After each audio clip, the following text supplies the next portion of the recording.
Good morning. Committee on Commerce, Science, and Transportation will come to order. College sports is one of the few institutions in America that still bring entire communities together. Families plan Saturdays around kickoff. Students pack arenas on cold winter nights. Alumni come back to campus every fall to see friends, to sing old fight songs, and to cheer for the same colors that they wore decades ago. Rivalries are handed down through generations. They become part of family traditions, part of lore, and stories that span decades and that connect generations. They become, in every corner of the country, college sports carry a sense of place and identity that very few other institutions in America can match. But today, tragically, the foundation underneath college sports is cracking. Fans can see what's happening.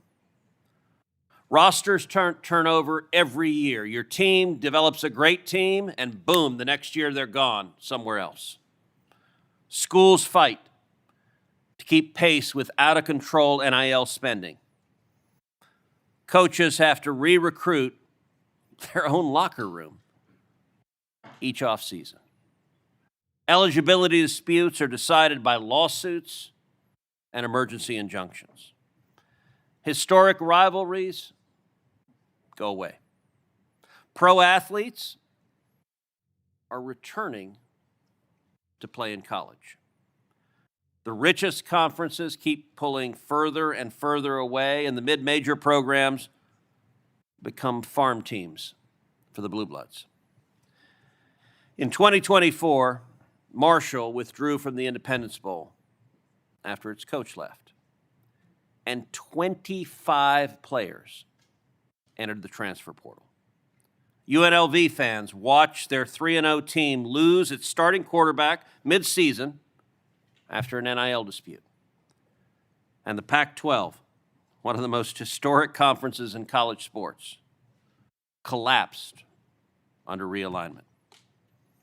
These things only happen in a broken system.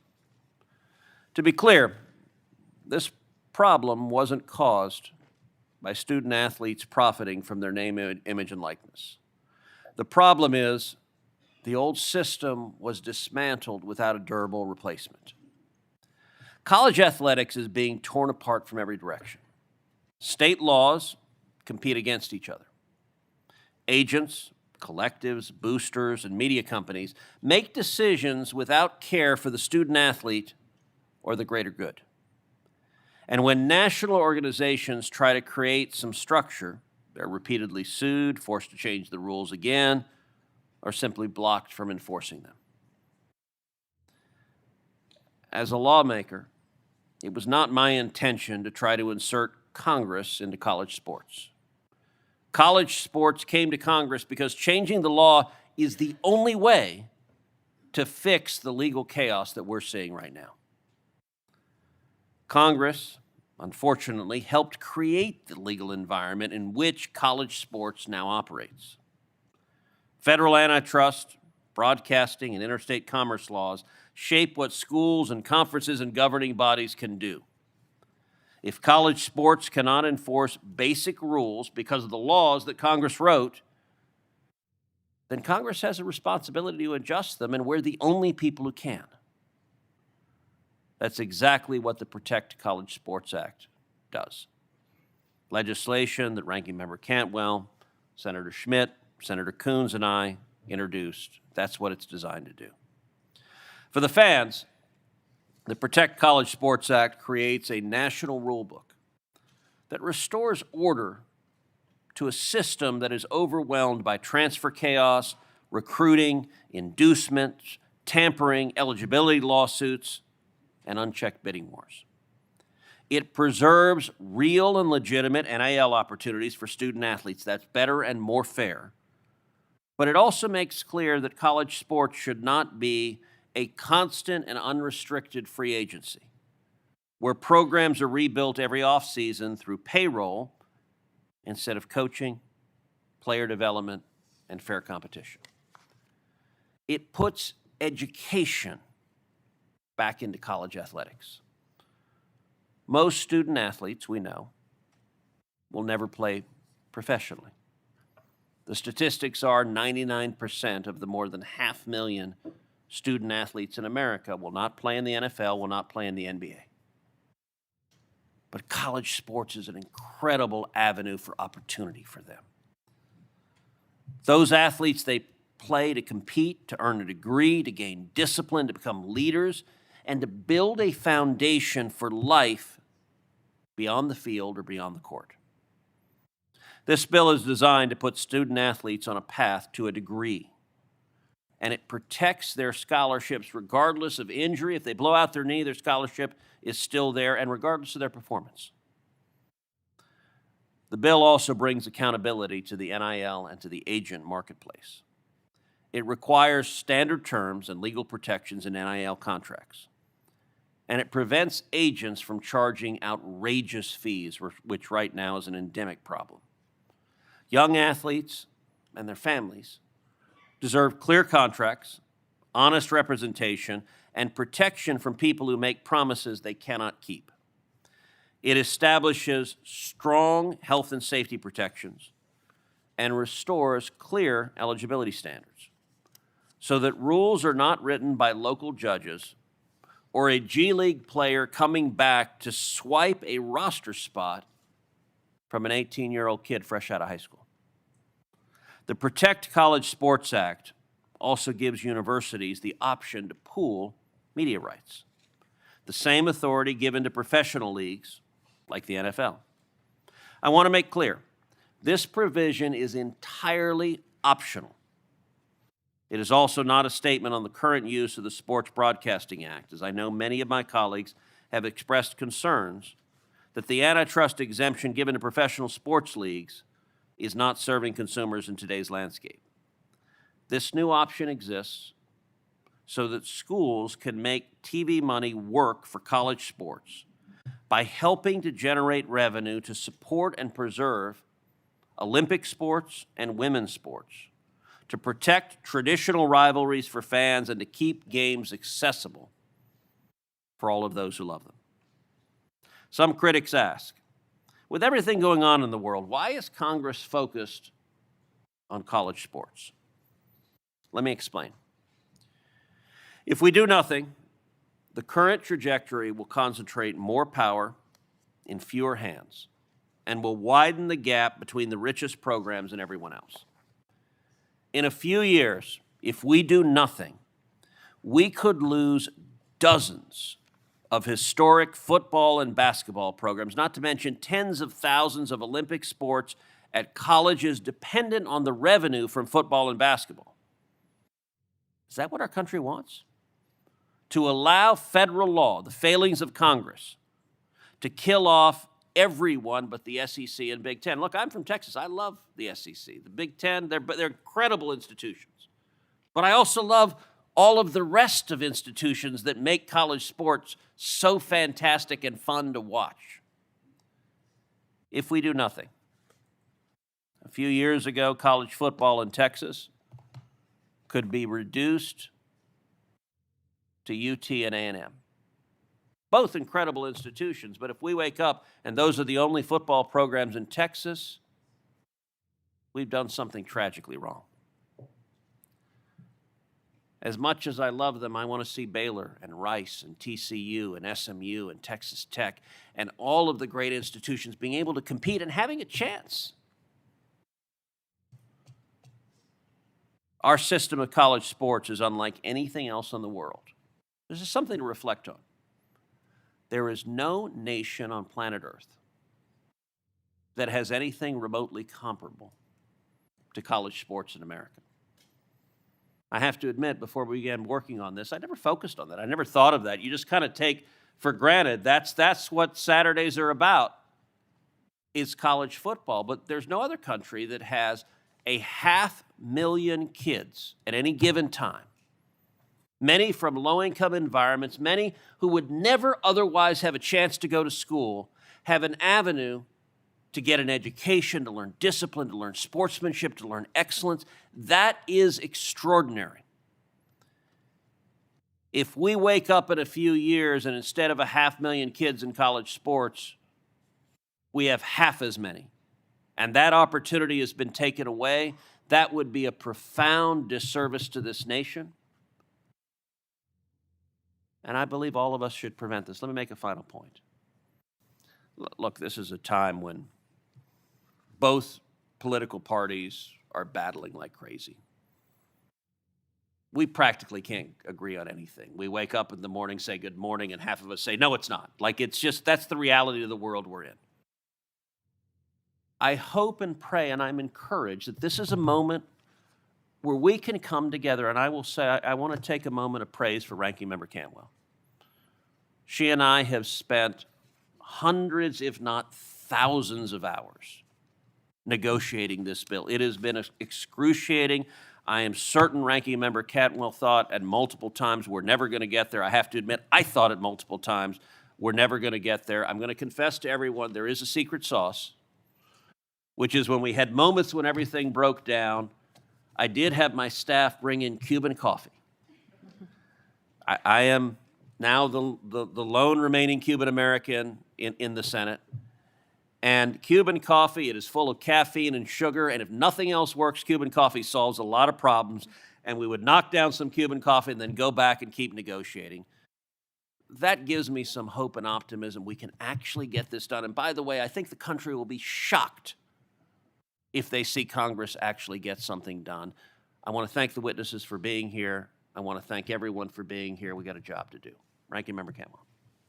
Well, thank you, Mr. Chairman. And yes, thank you for that coffee. I am from Seattle, so that is a way to get us going. And I want to thank the witnesses especially for being here. Each of you represent a special expertise on this subject, and your thoughts and wisdom today will be much appreciated. My colleagues probably know that there are probably 25 things that Senator Cruz and I don't agree on, and that's just in this committee. So saying that it is an accomplishment for him and I to agree on this is saying something.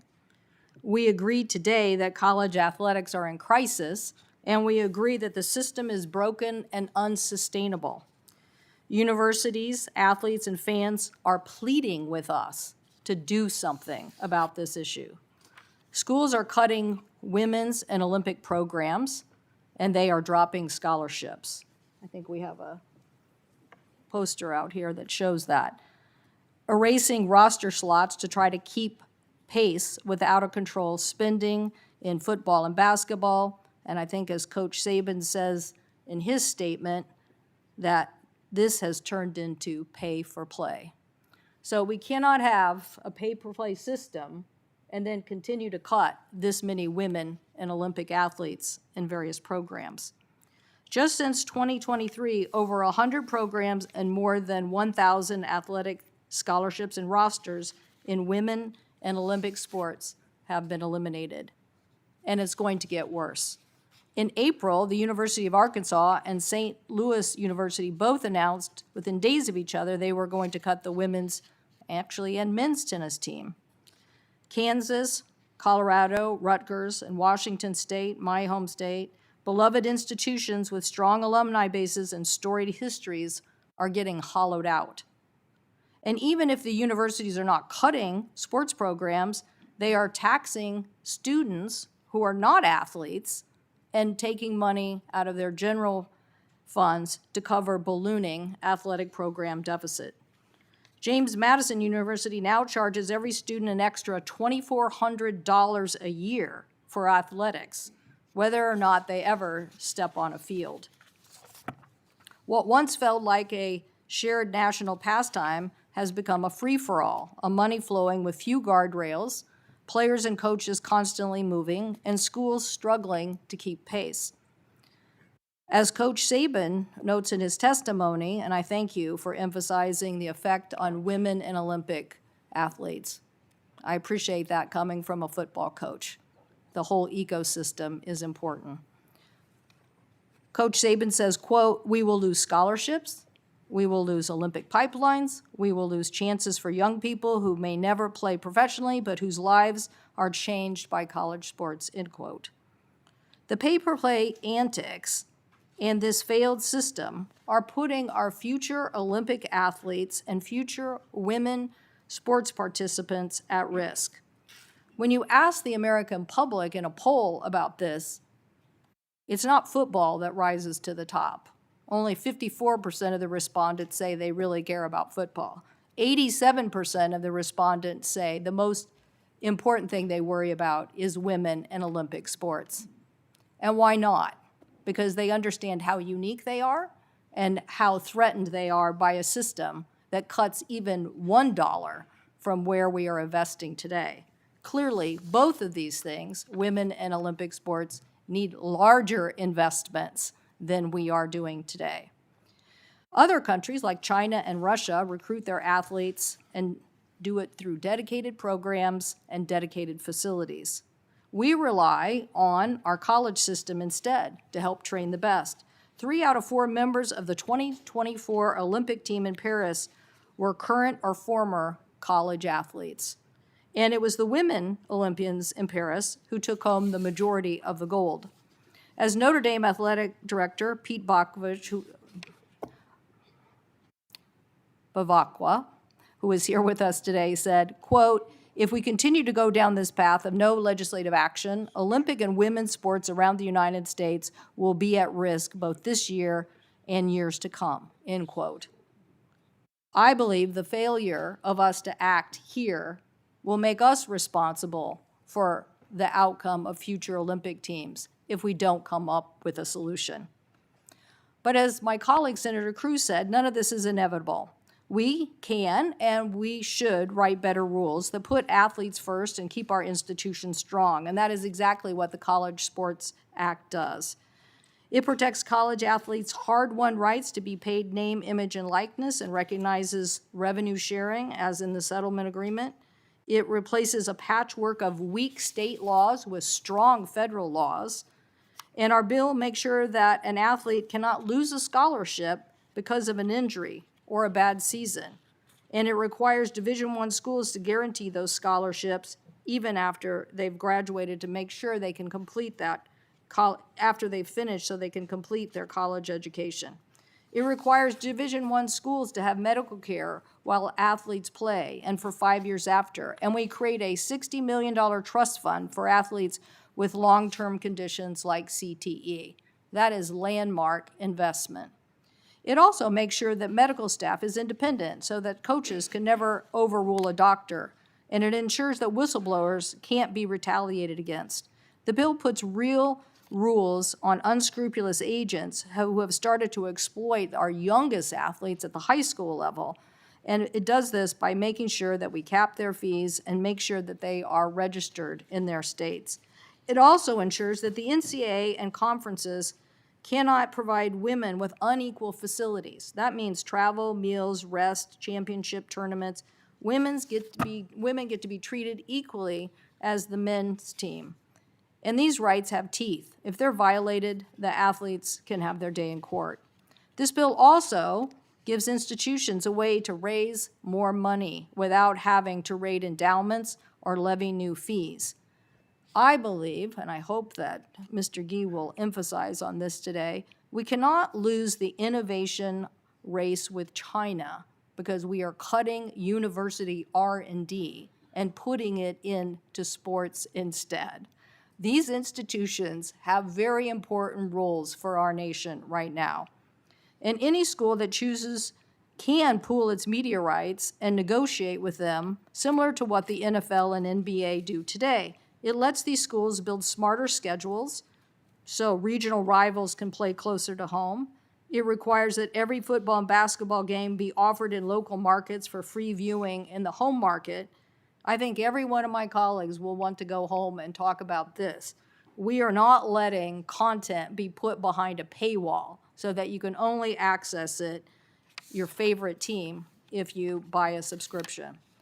And it brings in real revenue. Experts believe that this could bring in an additional $4 to $8 billion in media rights revenue, money that we would like to dedicate to women and Olympic sports. The solution here is to grow the pie, not shrink it, and give schools more resources. Senator Capito and I wrote the Equal Pay for Team USA Act, now the law of the land, which requires women representing this country receive the same pay, medical care, and travel and expenses as men. And this bill carries that same principle into law here for college. We all remember that the women's NCAA basketball players given a single rack of dumbbells while they were playing in a championship tournament, and the men had a full weight room. So this cannot be the standard. So, Mr. Chairman, I again want to thank you for the hard work that this legislation represents. Many athletes have been hurt by us not having this legislation. As I mentioned, athletes who basically failed to get a scholarship, or a team that did not stick up for them when they were hurt and shouldn't be playing, or someone whose program got canceled and then tried to go play golf at another school only to be told by the NCAA they couldn't play. This bill puts real athletes' rights into federal law, and I hope we can make it the law of the land very soon. Thank you, Mr. Chairman. Thank you. Without objection, I ask unanimous consent to admit the posters into the record, and I'll now introduce our witnesses. Our first witness is Coach Nick Saban, which in a hearing on college sports, there is hard to find another witness who needs no introduction. Mr. Saban is formerly the head coach at the University of Alabama, a team under his leadership that was so damn good it was frustrating to every team in the country, and certainly frustrating to every Texas team. Throughout his career, his team won a ridiculous 7 national championships, 1 with LSU and 6 with Alabama. 49 of his players went on to become first-round draft picks in the NFL. And even more importantly, at the University of Alabama under his leadership, his players earned 656 college degrees. Our second witness, someone who's become a friend over time, Pete Bevacqua, and I'll turn to our colleague from Indiana, Senator Young, to introduce him, but I will, on behalf of the committee, ask him not to break into the Notre Dame fight song as he does the introduction. Well, thank you, Mr. Chairman, and welcome to our witnesses. Very few leaders in America are as familiar with the intersection of athletics and business as Pete Bevacqua, and it's a privilege to introduce him for today's hearing. Pete's been the athletic director for Notre Dame since 2024. Of course, this is not his first go-around at the university. He's a Fighting Irish alum. He graduated magna cum laude and was a walk-on punter for the legendary Lou Holtz. He arrived for his second stint at Notre Dame with extensive experience and great success in sports business, serving as chair of NBC Sports, CEO of the PGA of America, and the first managing director of the U.S. Open Championship. He was also global head of golf at Creative Artists Agency, one of the premier talent and sports agencies in the world. I can't fail to mention that Sports Business Journal named him one of the 125 most influential sports executives of the last 25 years. He and I have had productive conversations about the future of collegiate sports. We will continue those conversations. I know his experience and vision will be instructive to all of us. So, Pete, thank you for being here and for contributing to this important conversation today. Thank you, Senator Young. We'll now turn it over to our colleague from West Virginia, Senator Capito, to introduce our third witness, Gordon Gee. Thank you, Chairman, and I am excited to be in this hearing today for many reasons, most importantly because we have 2 great West Virginians on the panel, one honorary and one born and raised in Marion County, the first being Dr. E. Gordon Gee and the second Coach Nick Saban. Thank you both for being here. I'd also like to thank you all for giving me the opportunity to introduce Dr. Gee, a champion for college athletics who has made a profound impact on my state's trademark public land-grant higher education institution, West Virginia University. Dr. Gee, or as we call him, Gordon, was born in Utah and attended the University of Utah, but he is quick to mention that he is a born-again West Virginian. having served twice as president of WVU, and he always wears his signature. He had gold and blue bow ties. He has experience having served as president of 5 different universities throughout his career: the University of Colorado, the Ohio State University twice, Brown University, and Vanderbilt University, in addition to WVU. He has also signed more college diplomas than anybody else in the history of this country. He has a long list of academic accomplishments and achievements that he took into his retirement from WVU last summer. But we're here to talk about a topic that Gordon remains central to Gordon's focus and identity, and that is college athletics. Gordon has long been quick to recognize that on-field success translates to the overall well-being and health of an institution. He says athletics is the front porch of the university, the place where people look at us and decide whether or not they want to walk through that front door. He has served as the Big 12 Conference's representative to the College Football Playoff Board of Managers, as well as chair of the Big 12 Conference Board of Directors Executive Committee.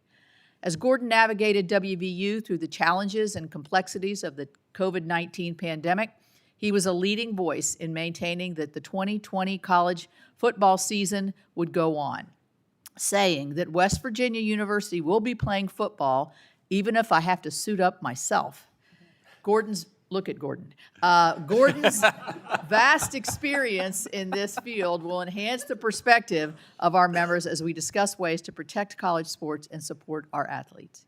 He's battle-tested in this arena and understands factors that jeopardize the future of college athletics as we know them and the impacts that they make. In a recent op-ed, Gordon noted that when it comes to the current state of college athletics, quote, there is so much at stake. The future of the Olympics, the future of women's sports, the opportunity for young people to earn a scholarship and compete for something greater than self and become tomorrow's leaders. So I look forward to hearing from Gordon about how he sees Congress's role in preserving this crucial aspect of our society, and I really thank him for being here and thank him for his friendship.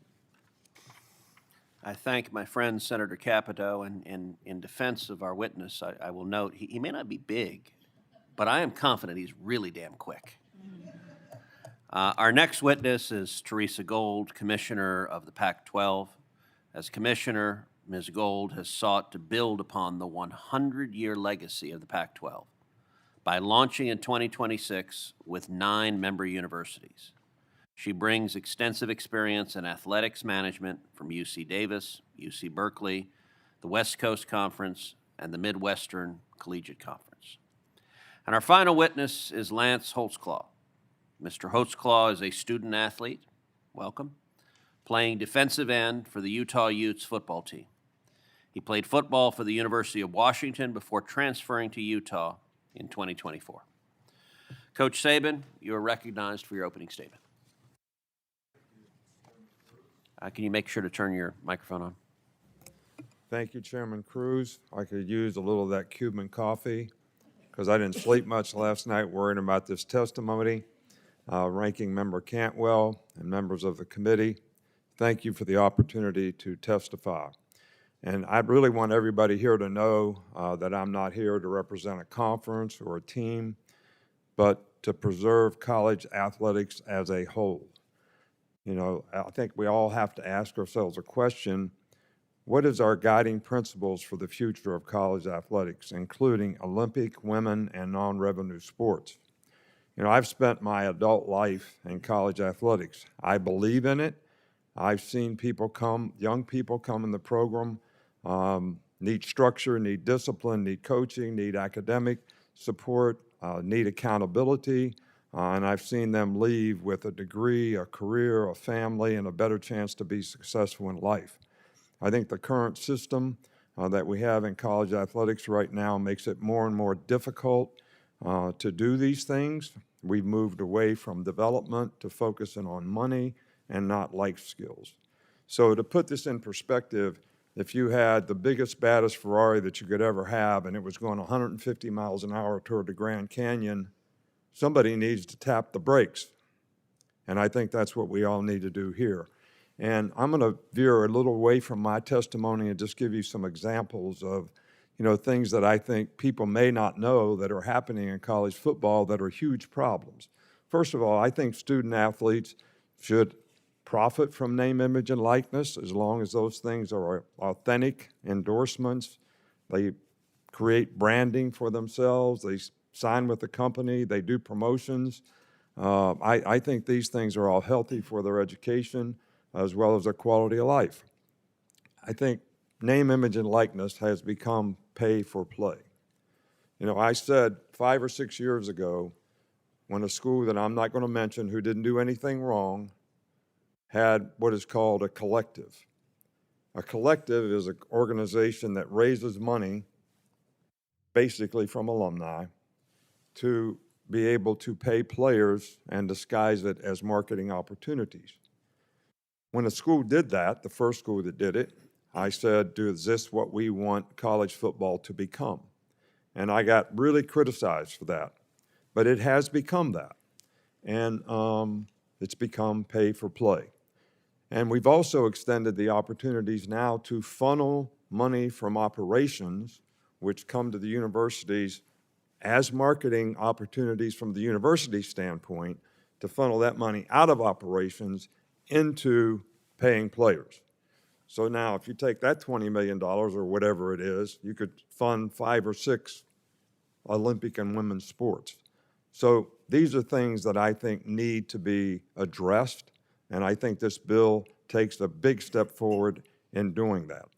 So I think this bill also creates a competitive balance. The NFL, the NBA, Major League Baseball, they all have some kind of rules that govern how they compete. It creates parity. It creates, something that gives you the opportunity to have a framework to build a fair play system in, which I think is really, really important, and I think this bill does that. Right now in college football, we have no rules. We have state laws. We have different in every state. We have litigation. The NCAA cannot enforce their own rules because every time they try to enforce the rule, there's a lawsuit. So, an example would be Ole Miss's quarterback. They say he can't play next year. He's playing next year because of litigation. So, but this is just the way it is. It's become an arm race. Who spends the most has got the best chance to win. But I think it's a race to the bottom because if you don't spend to win, you lose your fan base and you don't have any revenue. So how do you manage the other sports?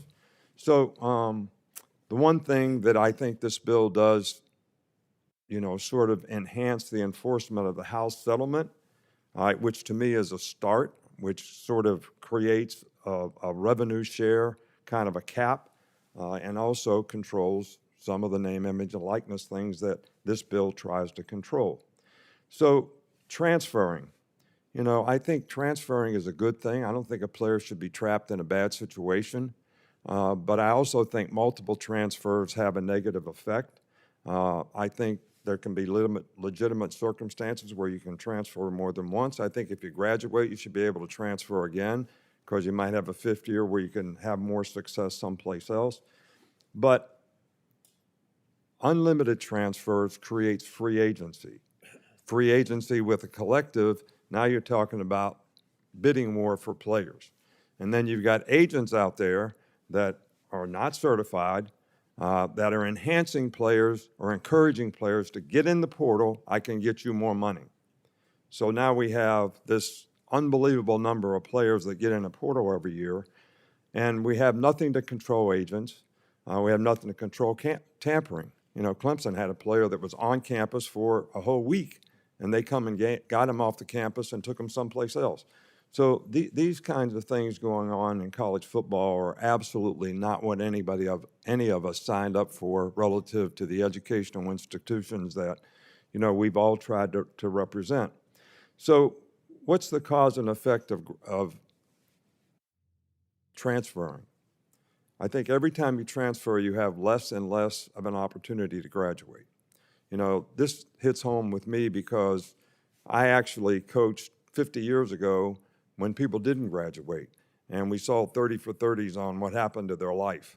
And we worked hard for a long time to get graduation rates where they are, And I'm proud of the fact that we had 668 or whatever the number is, graduates at Alabama over 17 years. So we need to get back to, that kind of atmosphere in college athletics. But if you transfer all the time, so first of all, we had players transfer that were in business. So they transferred, they couldn't get in business school at the school they transferred to, so they got in general studies so they could be eligible. So they minimized the importance of their degree because they transferred. And then also, could they graduate? You got guys transferring 3 or 4 years. We have guys playing 7 or 8 years of college football, which is ridiculous. We had 50 players in the draft this year that were over 25 years old, competing against 17 and 18-year-olds, only because we have no structure in terms of what is eligibility. So the eligibility rule of 5 years is a really good thing, I think. I think we should protect prep schools. If somebody wants to improve their academic circumstance, their clock shouldn't start, and they should still have 5 years after that. And I think defining who is a pro. I know a guy came from the G League, that's a pro. There's also guys coming from Europe that are pros that are not under the same rules and regulations. I think all those things need to be controlled. So the collective, what if we continue to invest more and more in football and basketball? Let me give you the history. My first year we had collective at Alabama, 2.7 million. Next year, 7 million. Next year, 10 million. I retired. Next year, 17 million. Next year, 24 million. Now you have schools that have close to $40 million rosters. So if we continue to do that, we're going to lose Olympic sports, we're going to lose non-revenue sports, we're going to lose scholarships, and basically what's going to happen is you're going to have football and basketball succeed, and we'll have club sports for everything else with no scholarships. That's horrible. I mean, we can't let that happen. And I think we have to continue to figure out ways that we can raise revenue so that we can keep all sports and all opportunities for all young people intact. I think we have to protect scholarships. We mentioned that. Injury, roster decisions, athletic performance should not be reasons to get rid of a player. But what we've created now with the portal, which we think is a good thing, all the coach has to say to a player that's not very good is, get in the portal. I don't want you on the team. So he gets in the portal, and maybe he doesn't get an opportunity. 30% of the people who get in the portal don't get an opportunity. So nobody talks about those things. And it minimizes, because everybody recruits out of the portal, how many young people out of high school get an opportunity to get a scholarship and play college football and start a career. So I think medical protection, injury protection, and health care are something that's really, really important. But I also think that Congress does not need to micromanage college athletics. There's lots of people out there that can help us do that. Congress does need to fix the mess, and the courts create a national framework so people inside college sports can enforce fair rules. Without legal certainty, every rule becomes another lawsuit, every standard becomes another risk, and the system keeps drifting toward the professional model. I believe we want an education-based model that compensates athletes fairly, protects athletes properly, and still preserves development, competition, opportunity, and tradition. That is what this bill is trying to do. It isn't perfect, and I'm sure many, many adjustments need to be made, and I think there's a lot of people who can add to that. But this is a serious bipartisan effort to bring order to a system that is badly needs fixing. I don't think this is bipartisan. I think it should be nonpartisan. It's that important in terms of college athletics, in terms of the future for young people. It protects athletes, it protects opportunity, it protects competitive balance. It protects the sports that do not always generate revenue but still matter. It gives college athletes a chance to move forward with rules that are clear, national, and enforceable. For these reasons, I support the Protect College Sports Act and urge Congress to act. Thank you. Thank you, Coach. Mr. Bavacqua, you're recognized for your opening statement. Well, thank you, Chairman Cruz and Ranking Member Cantwell. It's an honor to be here. It's an honor to be here with my fellow witnesses and to represent Notre Dame. And I also want to thank Senator Young for a very nice introduction and also everything he does for our state in Indiana and for Notre Dame. I agree with Coach Saban. this is a major milestone to have this bipartisan support to do something for college sports. And I think this bill is an enormous step in the right direction. We have to act now. There is a tremendous sense of urgency. If we don't act now, women's and Olympic sports are going to be de-emphasized or cut, as you showed, Senator Cantwell. We need to act now to protect athletic departments, and we need to act now to make sure that the student-athlete experience, and these are student athletes, they're not just athletes, that the student-athlete experience is preserved and maintained, and quite frankly, reinforced around the country.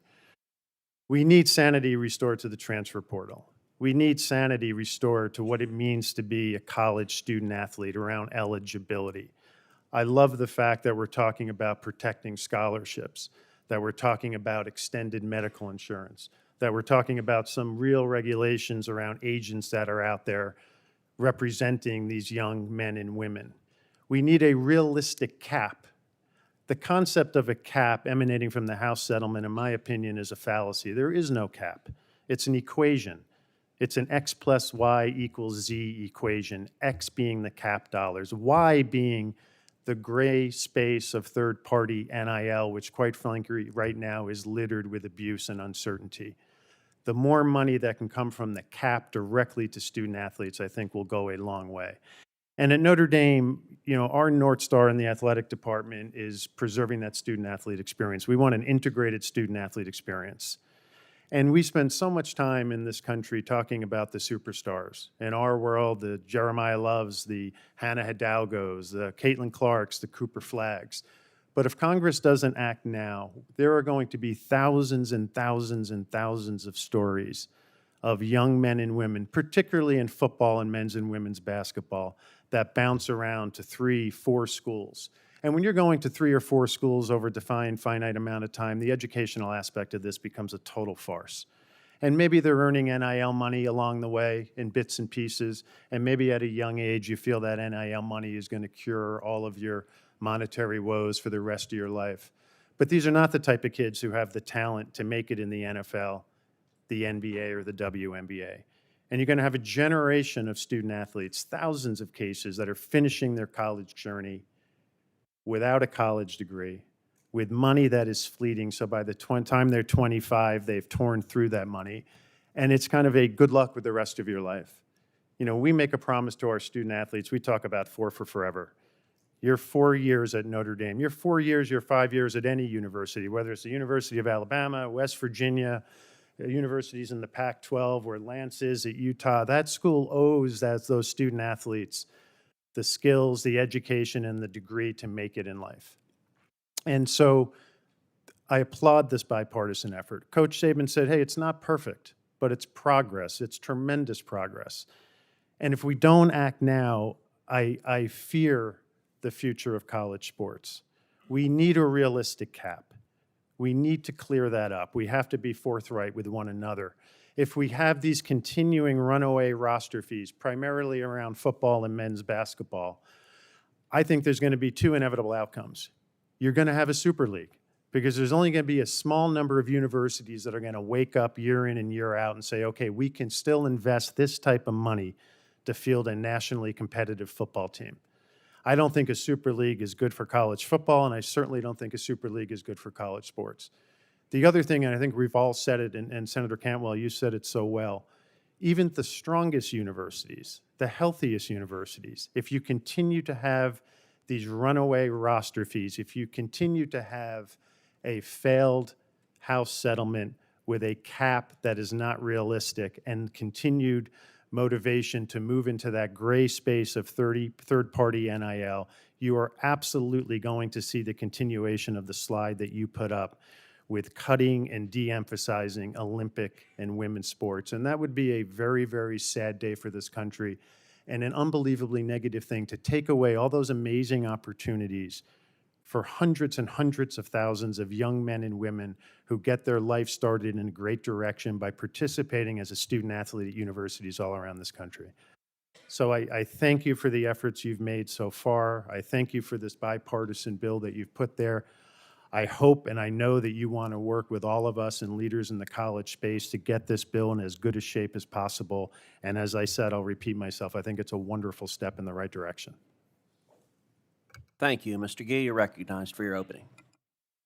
Thank you very much, Mr. Chairman, and certainly Ranking Member Cantwell. I am really honored to be here today. In fact, I feel a little bit out of place with all of these. I couldn't. I'm 5'5" and 140 pounds. I could hardly get out of bed in the morning, let alone play anything. So it's very difficult for me to think about hanging around with these folks. But I'm grateful to do so, and I thank you. Madam Senator, who is my dear friend from West Virginia, who does a great job. But not only that, is she's just a great person, and her husband Charlie is a member of the university's board of governors, and they are just devoted to West Virginia. So thank you very much. I'm delighted to be here. And if I could just say amen to what Coach Saban said, and amen to what my good friend Pete said, I would do so, but I will add a few other things. Yes, I have an unstable employment pattern. I have been president of 5 universities for 45 years, and most of the time I've left voluntarily. A couple of times I left just ahead of the sheriff, but Mr. Gee, sometimes that happens in politics too. I know we're in the same kind of business in some ways. You know, I must just say that that Woodrow Wilson left the presidency of Princeton to become the governor of New Jersey, as you well know. And when asked why he left Princeton, he said he wanted to get out of politics. So I sort of think that we're in the same business, as a matter of fact. So during that time, I've been privileged to serve these great universities. But what I've really been privileged to do is I've been privileged to serve the people of the states in which I find myself. And these are wonderful people who care deeply about their institutions and care deeply about the opportunities for their young people. And so I get so much joy from fulfilling those expectations. And I do have my name on about 500,000 diplomas. In fact, I was in the hotel today writing down. A guy said, "Hi, I was at Vanderbilt with you." He's about 6'10". I don't know. He was big. Of course, everyone looks big to me. But he was a football player, and he's now working for Goldman Sachs. And he said that without that football opportunity at Vanderbilt, he would have been distressed. And I just thought that was really driving the point home today. I've chaired the Big Ten Conference twice. I've chaired the Southeastern Conference. I've chaired the Big 12. I've even chaired the Ivy League Conference, which was the most difficult, I might add. And then, of course, I've been heavily involved in college in the college football playoff. But all of this is just to say that I have seen it. I have experienced it. And I do believe that there is an existential crisis in college athletics. You're taking a look at the poster boy for some of those problems. Presidents and chancellors are not free from blame, and certainly having been at this for a long time, I probably am at the head of that pack. We've agreed to outrageous salary contracts, reduced the academic mission of being a student athlete, and abrogated too much power to athletic directors and conference commissioners. Some, by the way, who seem more aligned with media companies than with their own universities. The end result is that we now have an unsustainable system. As the coach said, as Pete said, we have an unsustainable system unless we take bold action. It's just that simple. The NCAA and the conference is lost in the courts because we failed to allow student athletes to function as true students with great talents who earn the right to monetize those talents. So saying that, I can hear the chorus now. There are people out there in the back and a variety of other things say, well, this is just a fuzzy-headed academic failing to understand the realities of college athletics. Well, I want you to know I plead not guilty. And the reason for that is the fact that I fully understand the power of college athletics and its impact on the university. For example, I have yet to be able to persuade 110,000 people to show up for a chemistry lecture. Athletics, well, I also point out that, Coach, to me, all the fans, it was just a football game. To me, it was my budget running up and down the field. So I had to keep track of that too. But athletics play an incredibly important part in the culture and spirit of universities. It is absolutely unmatched. And what you said, what both of you said, but what you said, Senator, is so true, is the fact that I've traveled the world. I've been to so many different institutions around the world. This is a unique part of the American culture. And it really is so unique that no one has been able to replicate it. So this legislation solves the governance crisis in college sports with sensible consensus rules which balance and respect both long-term stability and student athletic rights. It also solves the financial crisis, which there is a huge financial crisis, not only caused by athletics, but we have a substantial financial crisis among universities in this country. If we don't address it as part of that overall structure, we are going to have considerable problems in terms of just sustaining our education system. Let me just give you an example. College sports will lose over $5 billion this year alone. Think about that. The system must capture the billions in media revenue that college sports leaves on the table each year. College football already has twice the viewership of the NBA, but half the media revenue. Now that just seems to me to be unsustainable. It's something that we cannot really be able to even understand. So I know that firsthand from my time in the conferences, et cetera, that this is a serious problem. This bill provides the option to pool our rights, and I say that again, to pool our rights, where the conferences and schools themselves will decide, as you said, this is optional, whether to sell their rights together. But the very fact that we have addressed this is so enormously important. So with this legislation, we bring common sense to a very intractable problem. And I am grateful that this is bipartisan. And I love what the coach said. It should be nonpartisan.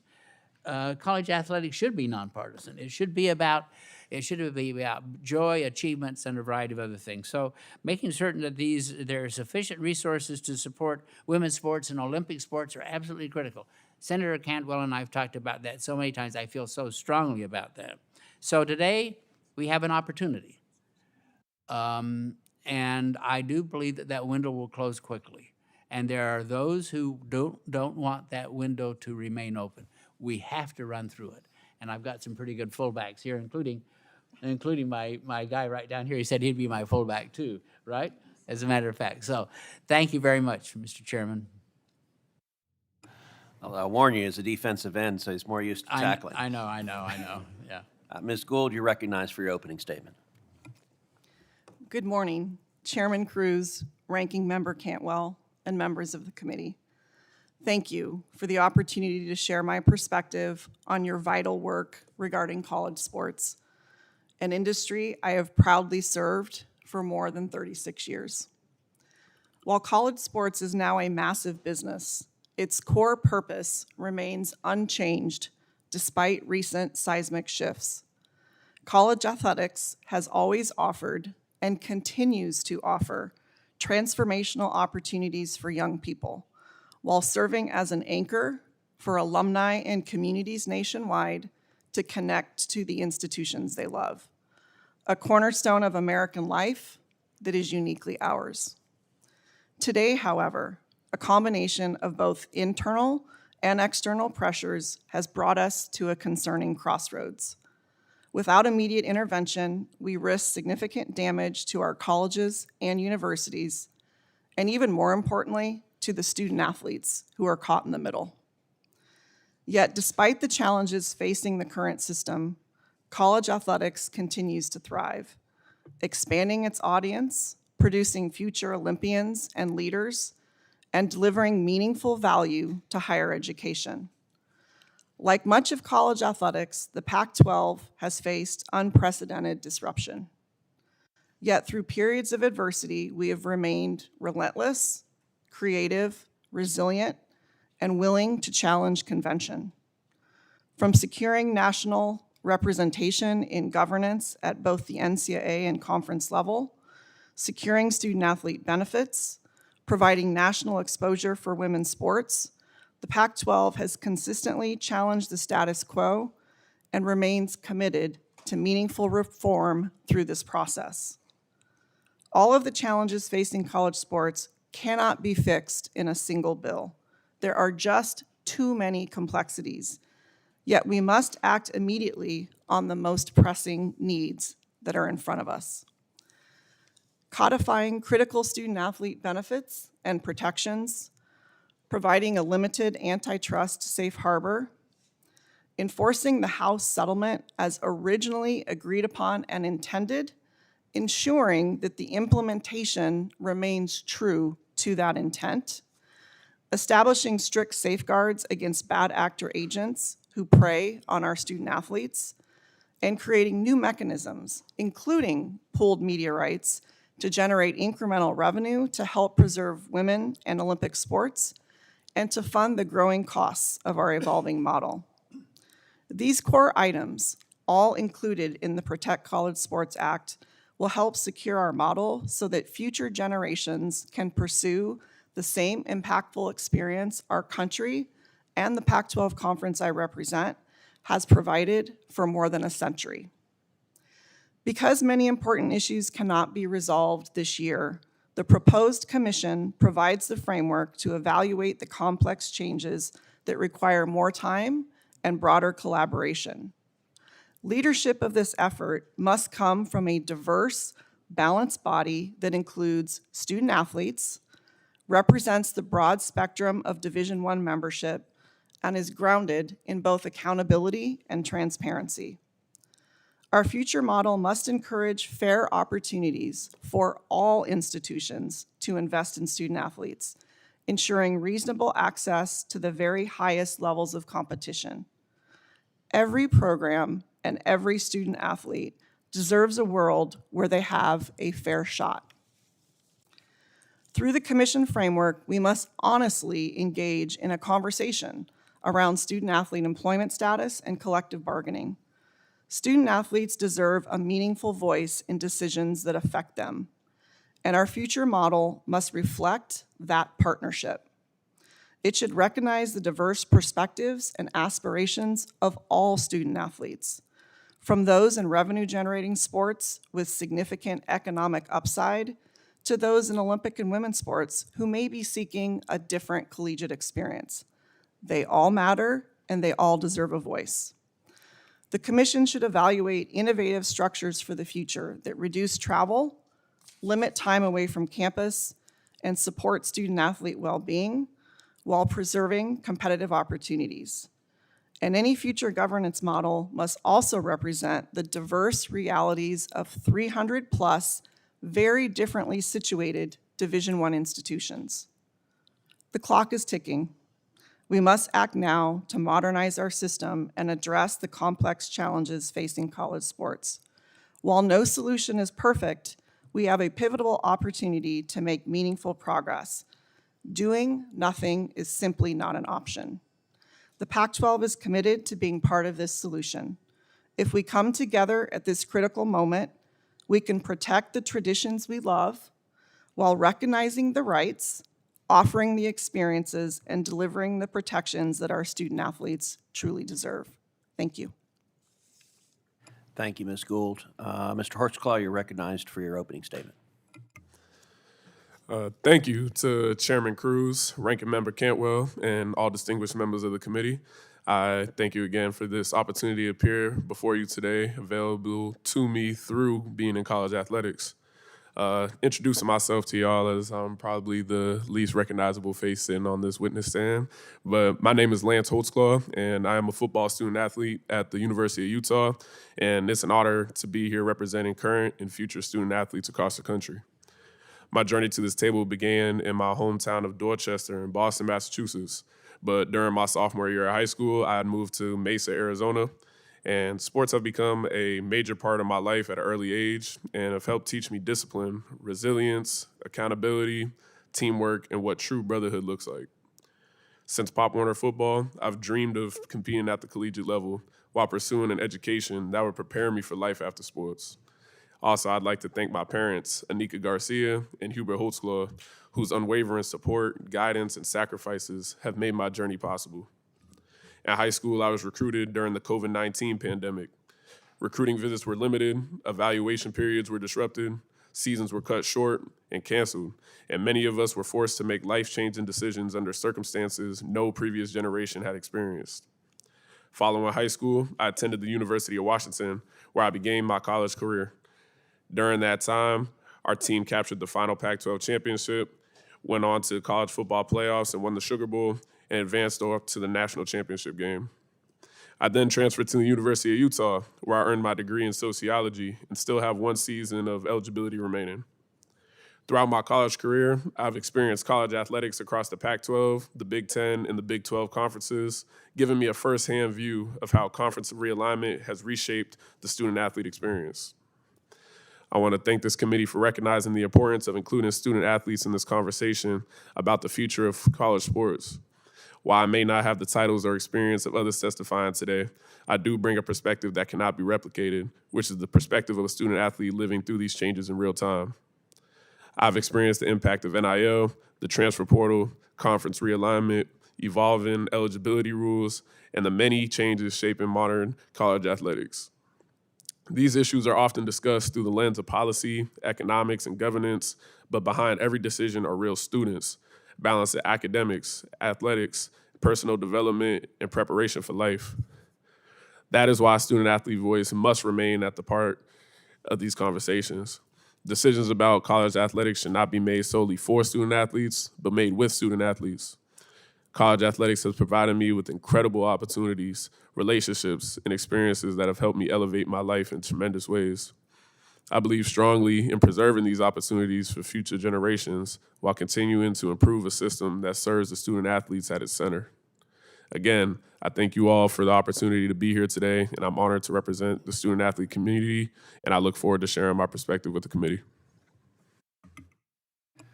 Thank you very much. I appreciate each of the witnesses being here this morning, and I appreciate your testimony. I think we've heard broad agreement from very different perspectives that college sports is in crisis. It's driven by chaos, court cases, and evasion of rules. And if this continues, we're going to be left with 30 to 50 teams in essentially a mini NFL. And the victims will be the fans who see their favorite teams, storied teams and programs disappear, and hundreds of thousands of student athletes who will lose scholarship opportunities. Some might disagree. I will say I've been gratified since we introduced this bill last week that response has been overwhelmingly positive. But there have been some critics who say they don't want Congress involved. They think things are fine. They think the powers that be can fix whatever ails college sports. And if you want the status quo, if you think that college sports can fix itself, then you need to defend the alternatives to passage of this bill. The House of Representatives tried multiple times to pass a bill. Unfortunately, it failed repeatedly. The Protect College Sports Act is the only bipartisan bill out there. It is the last best hope we have to save college sports. So my first question to the panel is what happens if we do nothing? There's a lot of expertise on this witness panel. Help us look into the future. If Congress fails to act, if we get locked up in partisan gridlock and we just yell at each other, which sadly we're very good at, what happens to college sports 3, 4, 5 years from now? And I open it up to anyone who wants to answer that. Well, Senator, I'll start by simply saying that looking at the trends that are going on at the moment, if we think about the macro trends, which are higher education itself, higher education has lost the trust of the American people in many ways. Not as many students are going into universities. We have a demographic cliff. We've got all of these issues. So on the macro level, and then all of the issues concerning the fact that our research really is what sustains us in terms of competition at an international level. Without without solving this problem, many of those issues are going to be also writ large, because athletics represents such an important way for us to tell our story. I don't think of athletics as being simply games being played. I mean, I do enjoy them, but I think about it as a way for a university to tell its story about the quality of its institution, about its research, about its students, about the things that are going on. And with, at the moment, the chaos will simply prevent all of that from happening. It will be a significant blow to the higher education system, let alone to college athletics. I would add, Senator Cruz, and I certainly agree with Gordon. I think if it continues to go down this path, as I like to reference, of kind of a financial train, and like I think everybody up here, we adamantly believe that student athletes ought to be compensated and should have legitimate NIL compensation, of course. But you're going to see certain schools invest maybe almost singularly in certain sports. And if you take football, for instance, no matter what, if you continue to have all of your resources pulled into football with escalating roster fees and not knowing where that ends, I believe the inevitable outcome is there's going to be a small handful of schools that will differentiate themselves from other and play football at a super league level. And I don't think it's good for college football to be a mini NFL. That's not the spirit of college football. That's not what college football is about. I think it would look far more like a JV football professional league than everything that makes college football so special.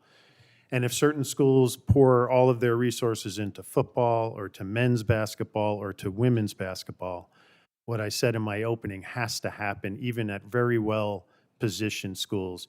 You're going to have to de-emphasize Olympic sports and women's sports. And so we have to kind of right this road, put some regulations around it, restore some sanity, preserve the student-athlete experience, and make sure that we can chart a healthy, sustainable future. Well, and you talk about the virtues of college athletics. As you know, I had the great joy of coming to Notre Dame, and last year for the A&M Notre Dame game, not meaning to rub salt in the wound, but you did come to College Station and whip her ass the year before.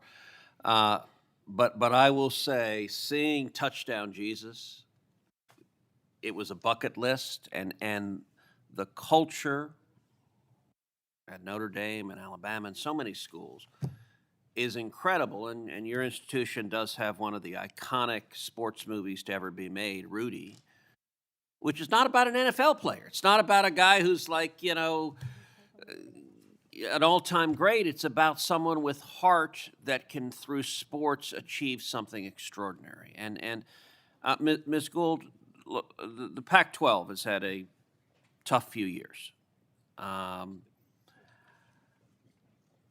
What did the Pac-12 learn about conference realignment and the greater college sports ecosystem from your experience leading the Pac-12 during what has been a very turbulent time?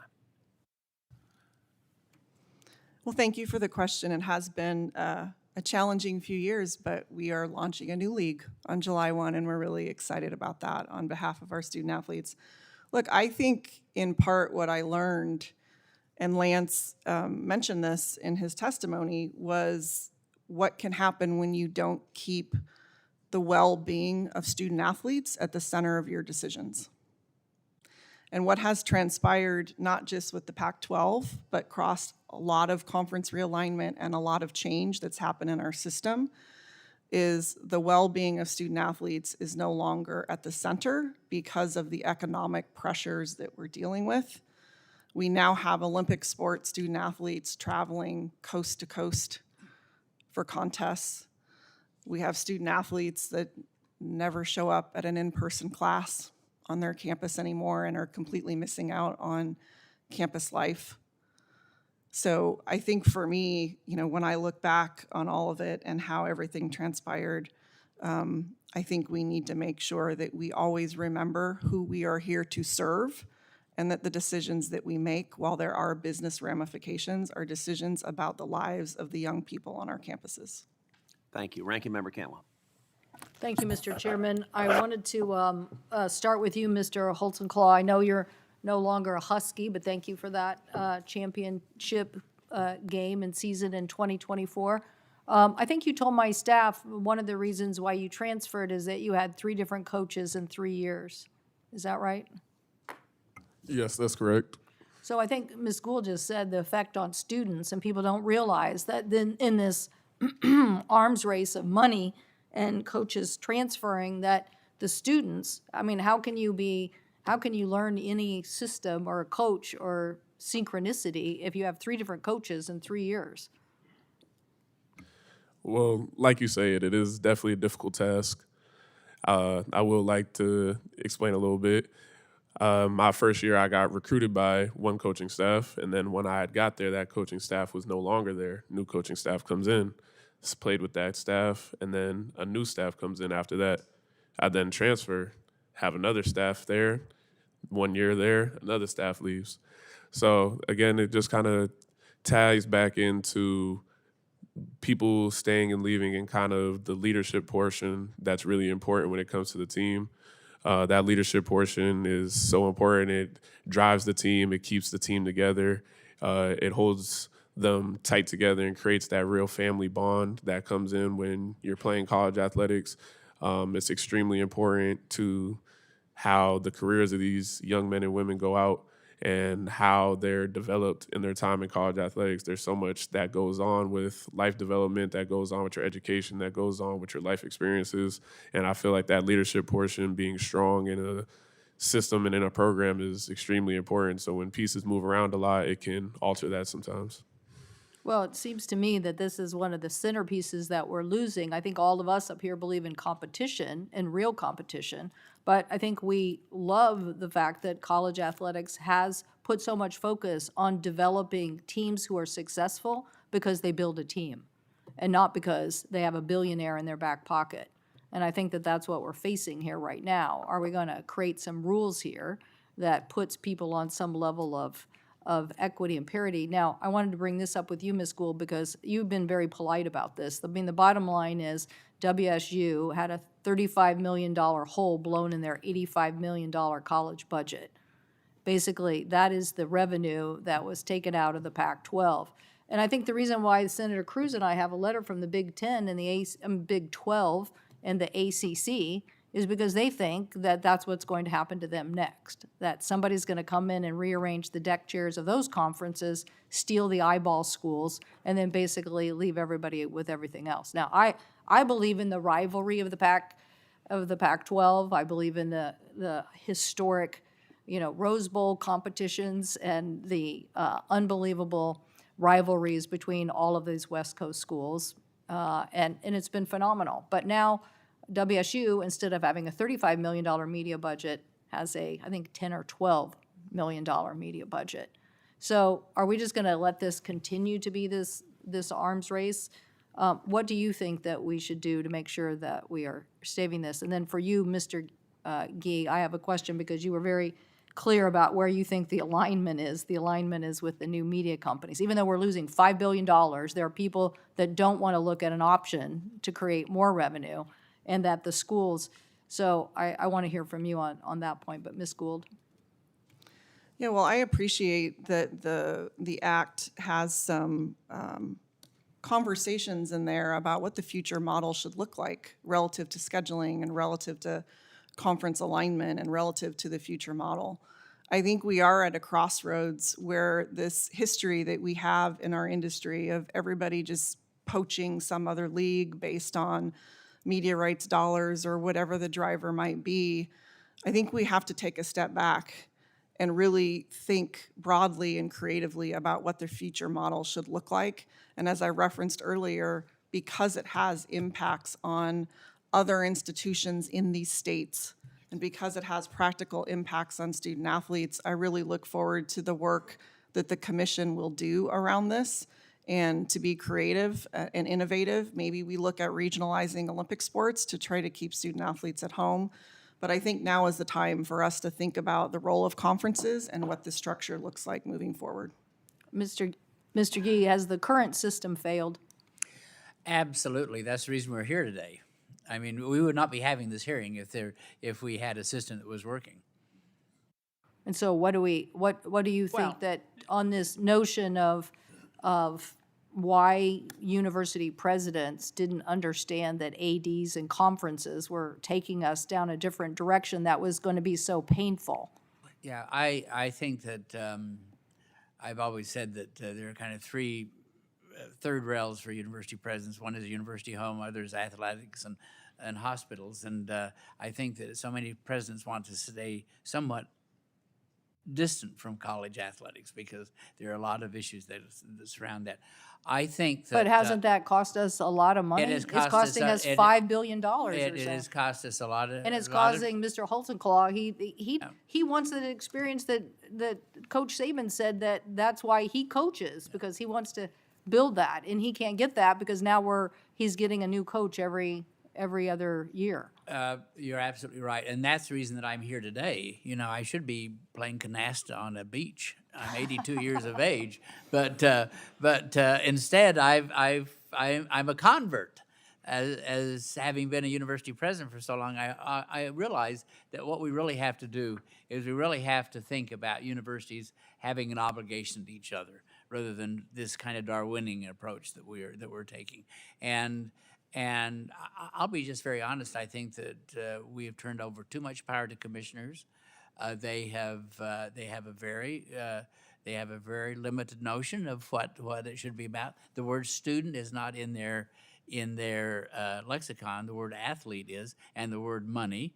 And this is an issue that we have to get at. And I don't mean to throw them under a bus, although I just did. But what I do mean to say is the fact that I think that university presidents need to take charge of this issue, and I believe that they will. You know, I think about my friends in the Pac-12 not in the Pac-12. You're really good. I'm thinking about in the Big Ten and the SEC. I mean, I know most of those presidents. They're really smart people. They're wonderful people. Half of them have worked for me, but we need to have an opportunity to really have those presidential discussions, because this is so simple. We have a revenue problem. Either we grow the pie or we destroy everything that we're about. It's pretty damn simple. Well, I don't care anything about your height because you just packed a punch, so thank you very much. Thank you, Mr. Chairman.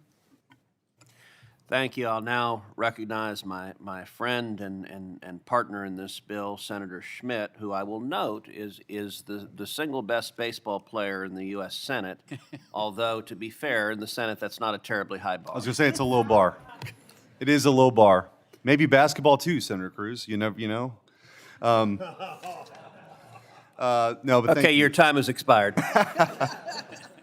Thank you. I want to thank Senator Cruz and Senator Cantwell. My journey in working with both of them and Senator Cantwell on the Sports Broadcasting Act started about 6 months ago. And I think that all of you being here today, lending your voice to the challenges and the opportunities ahead are very important. I think about, people have asked me why I've gotten so involved in this, and I've thought about it more recently, sort of the why. And I think that sports in general has provided me so many opportunities with whether it's relationship building or just sense of community. As a former college athlete myself, I think of the lessons that I learned about character and determination and grit and teamwork, and it didn't matter who the guy, where he came from, his race, his religion. That was your teammate, and you had a goal, and you wanted to accomplish something. There's so many great lessons to be learned in life through college athletics, and I truly believe that we are on the precipice of that going away, in large part, not altogether, but as you've heard today, maybe for a much more limited number of people. You certainly won't have 500,000 student athletes being able to learn those lessons every year. It'll be something very different that we've grown accustomed to. And I think that college sports, college football in particular, I think is such a uniquely American institution. And it really is worth fighting for. It's worth preserving. But that is not going to happen by itself anymore. The system now, as Coach Saban said, is a Ferrari going 100 miles an hour, and somebody needs to tap the brakes. And people have asked me, why is Congress getting involved in this? And it's a legitimate question. If you would have asked me this 3 years ago, I would have asked the same question. Why in the world would the federal government have anything to do with college sports? Well, the truth is, Congress is the only entity on the planet that can provide the antitrust exemption status to empower a governing body to set the rules and to enforce the rules. and to have a 5-year eligibility standard, to have a one-time or two-time, whatever the transfer portal looks like. No one else can do it. It is up to us. And if we don't do it, I think if we're having a hearing 2 years from now, shame on us, because it's going to look a lot different and it won't be better. And I think, as we've heard from the testimony, the way I view this thing is there's two buckets. You have the governance issue and you have the revenue issue. The governance issue is granting that authority to have the rules to protect the student athletes, for there to be enforcement. On the revenue side, look, the business model of college sports forever has been basically you make money on your football program and it subsidizes all the other non-revenue sports, the women's sports, the Olympic sports. We will lose out. If this thing continues down the path, we will not have the same level of athletes competing in the Olympics. Women, I mean, my daughters, I talk about the things that matter when you go back home. We're in a bubble here so much, but when you go back home, this is what people talk to me about. They don't talk about some CRA we just voted on. They say, what the hell's going on with college sports?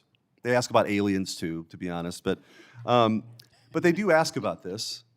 And at my daughter's volleyball games, parents ask about this. And, you know, their daughters may have an opportunity. They may not to play college volleyball.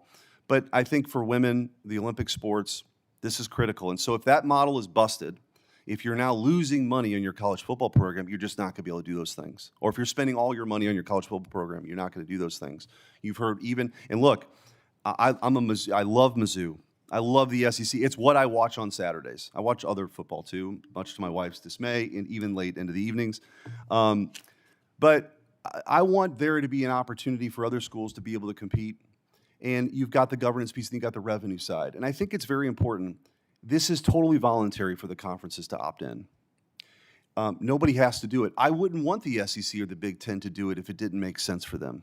And this is totally voluntary. It sets a process up. It creates a lane by which conferences could pool their media rights to get a better deal.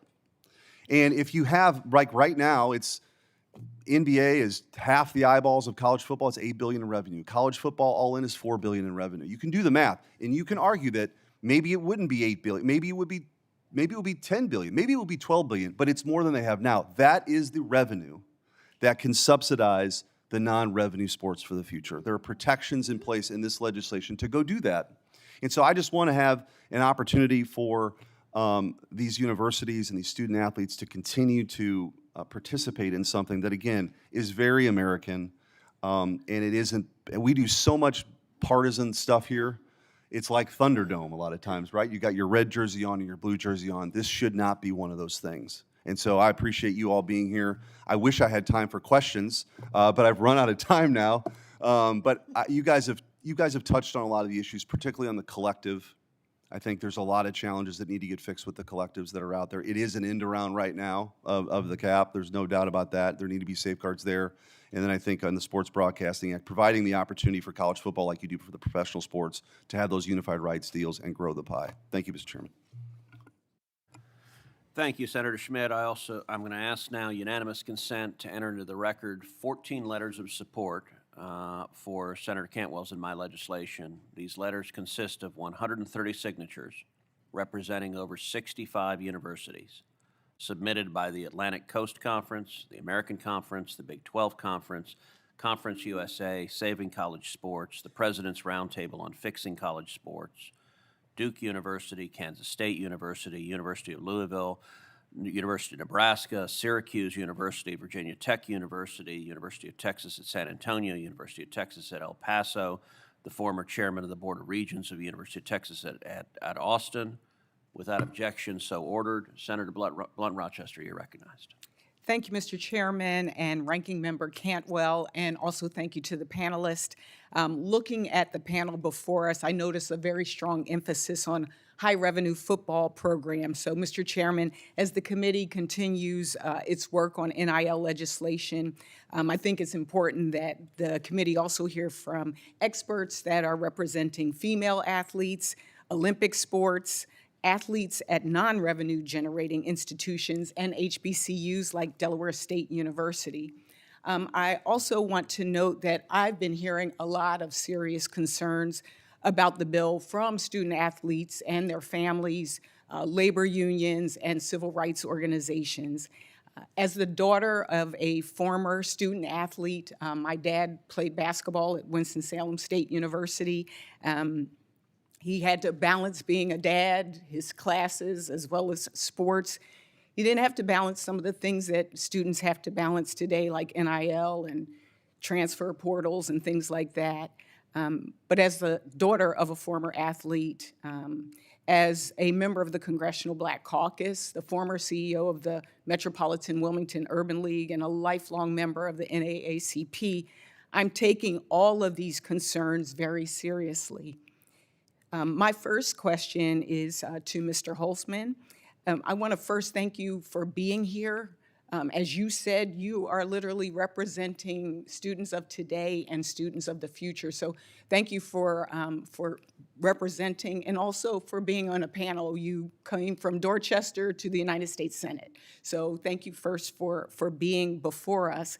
As I looked at this, and also thank you to your family. One of the things I've heard a lot from are families who are very, very concerned at this moment. This bill places no enforcement responsibilities with the Federal Trade Commission or state attorneys generals, as I understand it, and instead, it's largely leaves enforcement to student athletes themselves. Student athletes should be empowered to pursue legal options if they believe their rights were violated, and I think we can all agree to that. But they cannot shoulder this burden alone. So my question to you, Mr. Holzman, is, are you aware that the bill allows for attorney fees and litigation costs to be awarded to the prevailing party, meaning that the student athlete who sues, if they lose, they can end up on the hook for the school's legal fees? And do you think other student athletes and families are aware of this or feel prepared or support it? Thank you, Ms. Rochester. I appreciate that. The take that I would take on this is that it's a huge part of educating our student athletes and letting them know what rights and what resources they do have to use in these type of situations when they happen. And I fear that the issue that we run into a lot of times is the fact that they don't get educated nor understand and know the resources that they do have or the rights that they have until it's too late. They never know where to go to, who to reach out to, or what rights they have to themselves until they have to be in those type of situations and use them. So the issue that I see in that is that we do need to educate our student athletes more about what resources are available to them so they can use them and be aware of them before we even get into those situations. And then also educating our student athletes on the rights that they have before they get into these situations so they're not walking into these rooms blindly. And I fear that's probably our biggest issue when we come into those situations.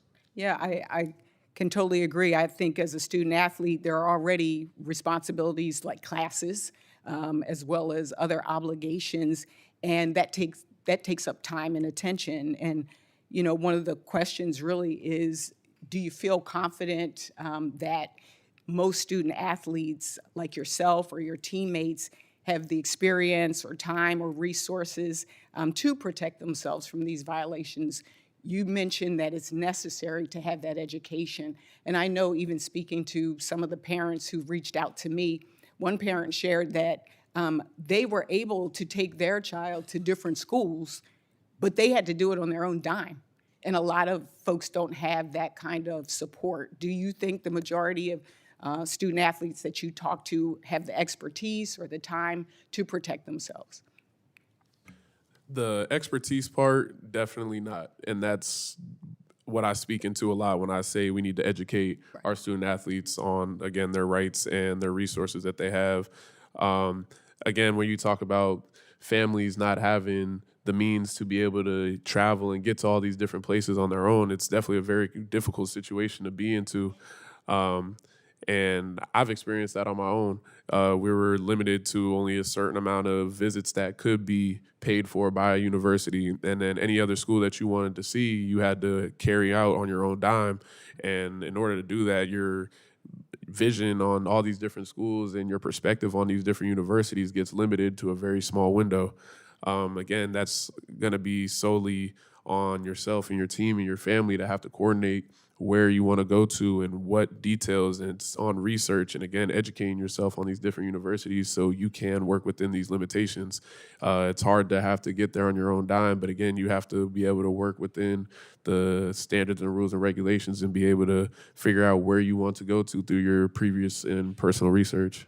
Thank you. Mr. Chairman, if you would indulge, if I could just ask one question to Mr. Gee, and I'll ask the question. If we don't have time, he can submit for the record. But Mr. Gee, Congress rarely grants antitrust exemptions, and only when we believe the beneficiary will exercise the authority responsibly and an exemption is necessary. Given the NCAA's repeated losses in antitrust lawsuits, any antitrust exemption warrants close scrutiny. So, Mr. Gee, what NCAA activities do you believe truly require antitrust protections? Well, I think that, first of all, thank you. It's wonderful to meet you. We haven't met before. Good to meet you as well. It's great to be here with you. I think that the real issue for antitrust exemption is the ability to be able to collectively do have our rights put together. The whole issue, of course, is, as I said earlier, growing the pie, and by that I mean we have to be able to do what frankly what has happened with the NBA and the NFL and others, and that is the exemption that I think is the most important part of the antitrust activity. Thank you. I yield back, and I understand also that the Congressional Black Caucus has sent letters to the chair and the ranking member. This is just a really important issue at a very tough time. And so I hope that we take our time and get this right. Thank you, and I yield back. Thank you. Senator Blackburn. And thank you, Mr. Chairman. Thank you to each of you for being here. As you can see, there is a lot of bipartisan interest in doing something to correct this situation that seems to be running off the rails. And quite frankly, I think Congress is late to the game on this. I think the NCAA has really dropped the ball on this. They should have done something years ago. And as you can see from the audience behind you, I think every intern, college intern that is up here has tried to get in this room today so that they could see this. And I know that some from Tennessee are saying, go Vols and go Vanderbilt. Mr. Gee, they've had quite a season. We loved having you in Nashville at Vanderbilt. Coach Saban, I want to come to you. We've heard a lot about navigating this marketplace. We're talking about $1 billion marketplace right now that basically has no framework, no constraints. Senator Cantwell and I had introduced the Hustle Act, which put in place some baseline transparency standards by requiring these agents to be registered. And we've heard from Mr. Holtzclaw, sometimes you don't know what you don't know until you're too far into this, and I really appreciated your opening testimony. So I'm glad that provision is in the Protect College Sports Act, but I'd like for you to talk a little bit about why there should be registration, why there should be transparency, why there should be disclosure requirements that would help protect the student athlete from exploitation. Well, we mentioned this before earlier in our testimony that I think it's imperative that student athletes, their families, have protection from agents. Right now, you don't have to be registered to be an agent for a college player, so anybody on the street can do it. We don't have any regulation on how much they can charge. Should their fees be capped? No question. I think that, if you look at NFL, they're 3 to 5%. We have college players paying 20%. Yeah. We have agents that encourage players to get in a portal when it's really not in their best interest to get in a portal, only to try to stimulate more revenue for them, but really for themselves, with no guarantee that they're going to get them more revenue. So I do think there should be regulation. I do think there should be rules. I do think they should be registered. Look, the NFL has a lot of really good rules, And you have to be a registered agent with the Players Association and the NFL to be able to represent players. And I think families and student athletes have the same, should have the same protection in terms of the framework that we put around agents Okay. for college kids. That's great. Mr. Holtzclaw, do you agree with what he said? And I want you also to talk, pardon me, about the financial literacy. Should that be a requirement? I do agree to parts of what Mr. Saban is over there saying. He is definitely speaking truth on to what happens in the lives of our student athletes when they have to deal with agents. Agents do encourage a lot of decisions for student athletes that they have signed to their agency. And again, agents do get paid through what college athletes get paid. So them trying to influence the decisions of student athletes will influence their pay. Again, I think this goes back to the education piece of educating a lot of student athletes on the fact that your agent works for you and that you don't work for your agent. Your agent is supposed to be helping you. And again, those ridiculous amounts of money that's being taken from a lot of these student athletes is a disservice to the game, you know?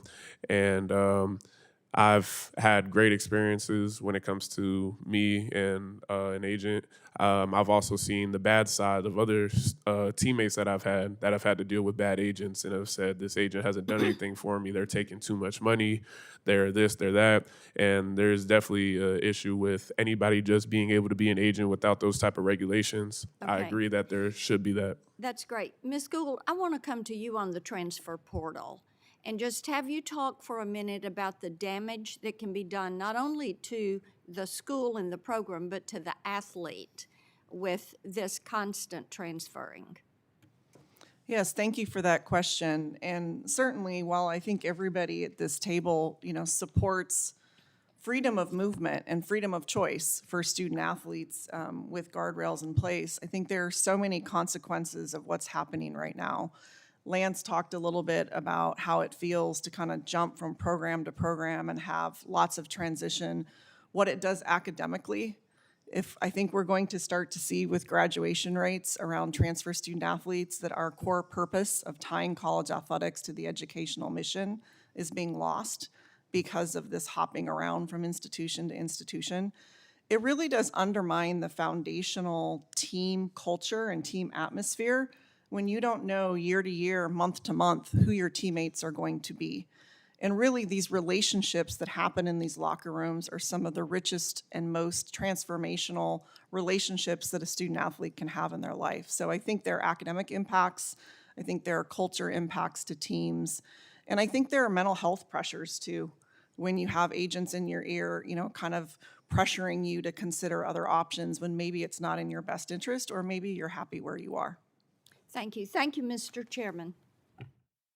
Thank you, Senator Blackburn, and I will note, I think one of the most important parts of Senator Cantwell's and my legislation is a registry and important protections for student athletes dealing with agents and capping agent fees at 5%, because I think particularly when you're dealing with 17, 18, 19-year-old student athletes, there is right now pervasive exploitation of those student athletes, and one of the really important things we need to do is provide protections for those athletes. Senator Hickenlooper. I'm not sure this.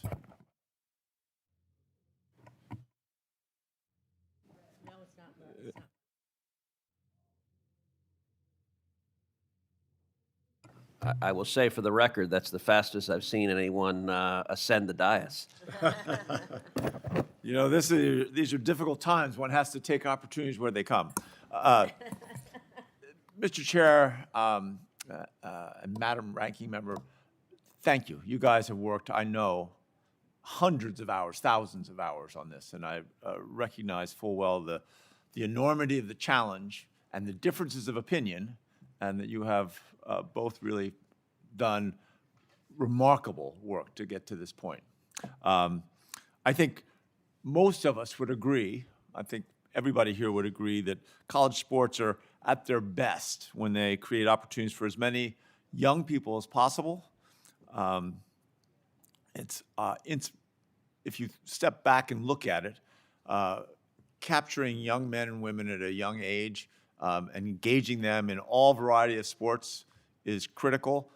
I've been amazed at the power of Olympics to do that as a seedbed by which kids get engaged. Obviously, Olympic and Paralympic pipelines run primarily through college sports, and they play a really integral role in ensuring that the U.S. that the U.S. leads the world in medal counts. Sounds ridiculous, but it's part of our international brand. What differentiates us is our success as an Olympic, a source of Olympic talent. The Protect College Sports Act clearly creates protections for non-revenue generating sports, but it does make them conditional on participation in a commercial arrangement. This means there is no guarantee that every Division I school will be required to maintain their current scholarship slots and rosters for that great diversity of sports that is represented by the Olympics. And again, these are Olympic sports and women's sports, is what I'm most concerned about. So, Ms. Gould, I'll direct my question to you. From your perspective, is the risk of cuts and diminished opportunities for college non-revenue and Olympic sports across Division I sports a real concern that needs to be addressed? Thank you for that question. It absolutely is a real concern, and we saw some of the data earlier in the poster that Senator Cantwell shared. You know, look, there have been incredible amounts of cuts already to Olympic sports, women's sports, and if we don't start to put some expense controls in place, and there's more and more pressure to fund, football and men's basketball, the revenue generating sports at a higher level, that money has to come from somewhere. So it's either going to come from the central campus and take funds away from general students and other campus initiatives, or it's going to be taken away from other programs within the athletic department. So I think we've seen the data. I think the threats are real. And I certainly appreciate that the bill addresses this because it's an important issue for our country and for the student athletes that are competing in those sports. Well, I appreciate that. Thank you. And the statistics are, amazing when you actually look at the relevance that American people see for supporting the Olympics. And this is one of those opportunities where if we don't act now, we might lose an opportunity that puts us on a road to a place where we don't want to be. So I look forward to working both with Senator Cantwell and Senator Cruz on this going forward. I can sneak in one more question. Mr. Holtzclaw, we all want student athletes to have the opportunity to benefit from their hard work and talent. We want to make sure that they don't get taken advantage of, and a number of people have described this a little bit.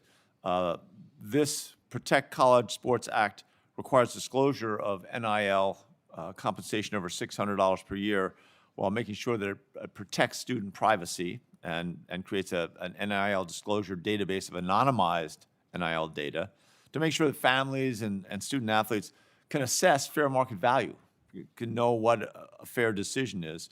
So, Mr. Holtzclaw, do you think greater transparency around NIL compensation would help athletes negotiate on a more level playing field, particularly those who may not have access to the same level of advisors or resources as some of the athletes at the bigger programs?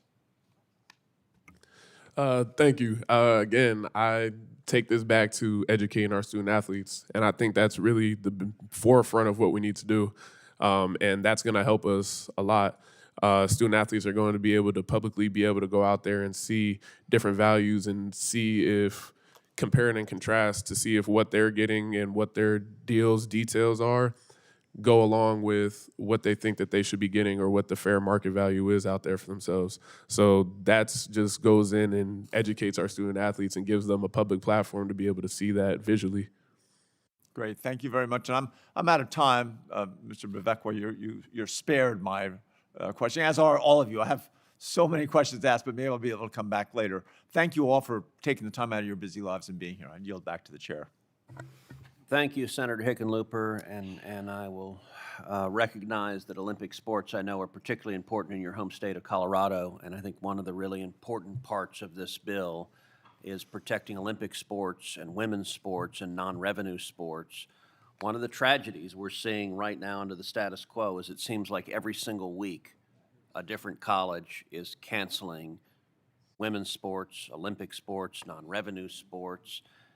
If we don't act, we're going to continue to see devastation. And I, for one, don't want to see an Olympics where every gold medal goes to Russia and China and Americans are not able to compete because we've devastated the preparation of our Olympic athletes, which is in college sports. I think that's one of the really compelling reasons for Congress to act and act in a bipartisan way so we can all cheer on a ton of American golds in the next Olympics. Senator Young. Thank you, Chairman, for holding this hearing. Thank you to you and the ranking member for your incredibly hard work, members of your staff. I know it's a really challenging issue, and it's just great to be here today and be part of this. The future of college sports is at a crossroads right now. We understand that. Congressional action is necessary to ensure that the NIL landscape is built on clear rules, fair rules, rules that lead to a measure of predictability moving forward. We need to provide protections for our student athletes and our universities alike and ensure the longevity of not only college football and men's basketball, but our Olympic sports and our women sports as well. Without a federal framework, the legal and operational uncertainty around this space will only cause our academic institutions and our student athletes to suffer. However, with any legislation Congress contemplates, we need to do our due diligence to ensure that it's going to work as intended, hence this hearing today.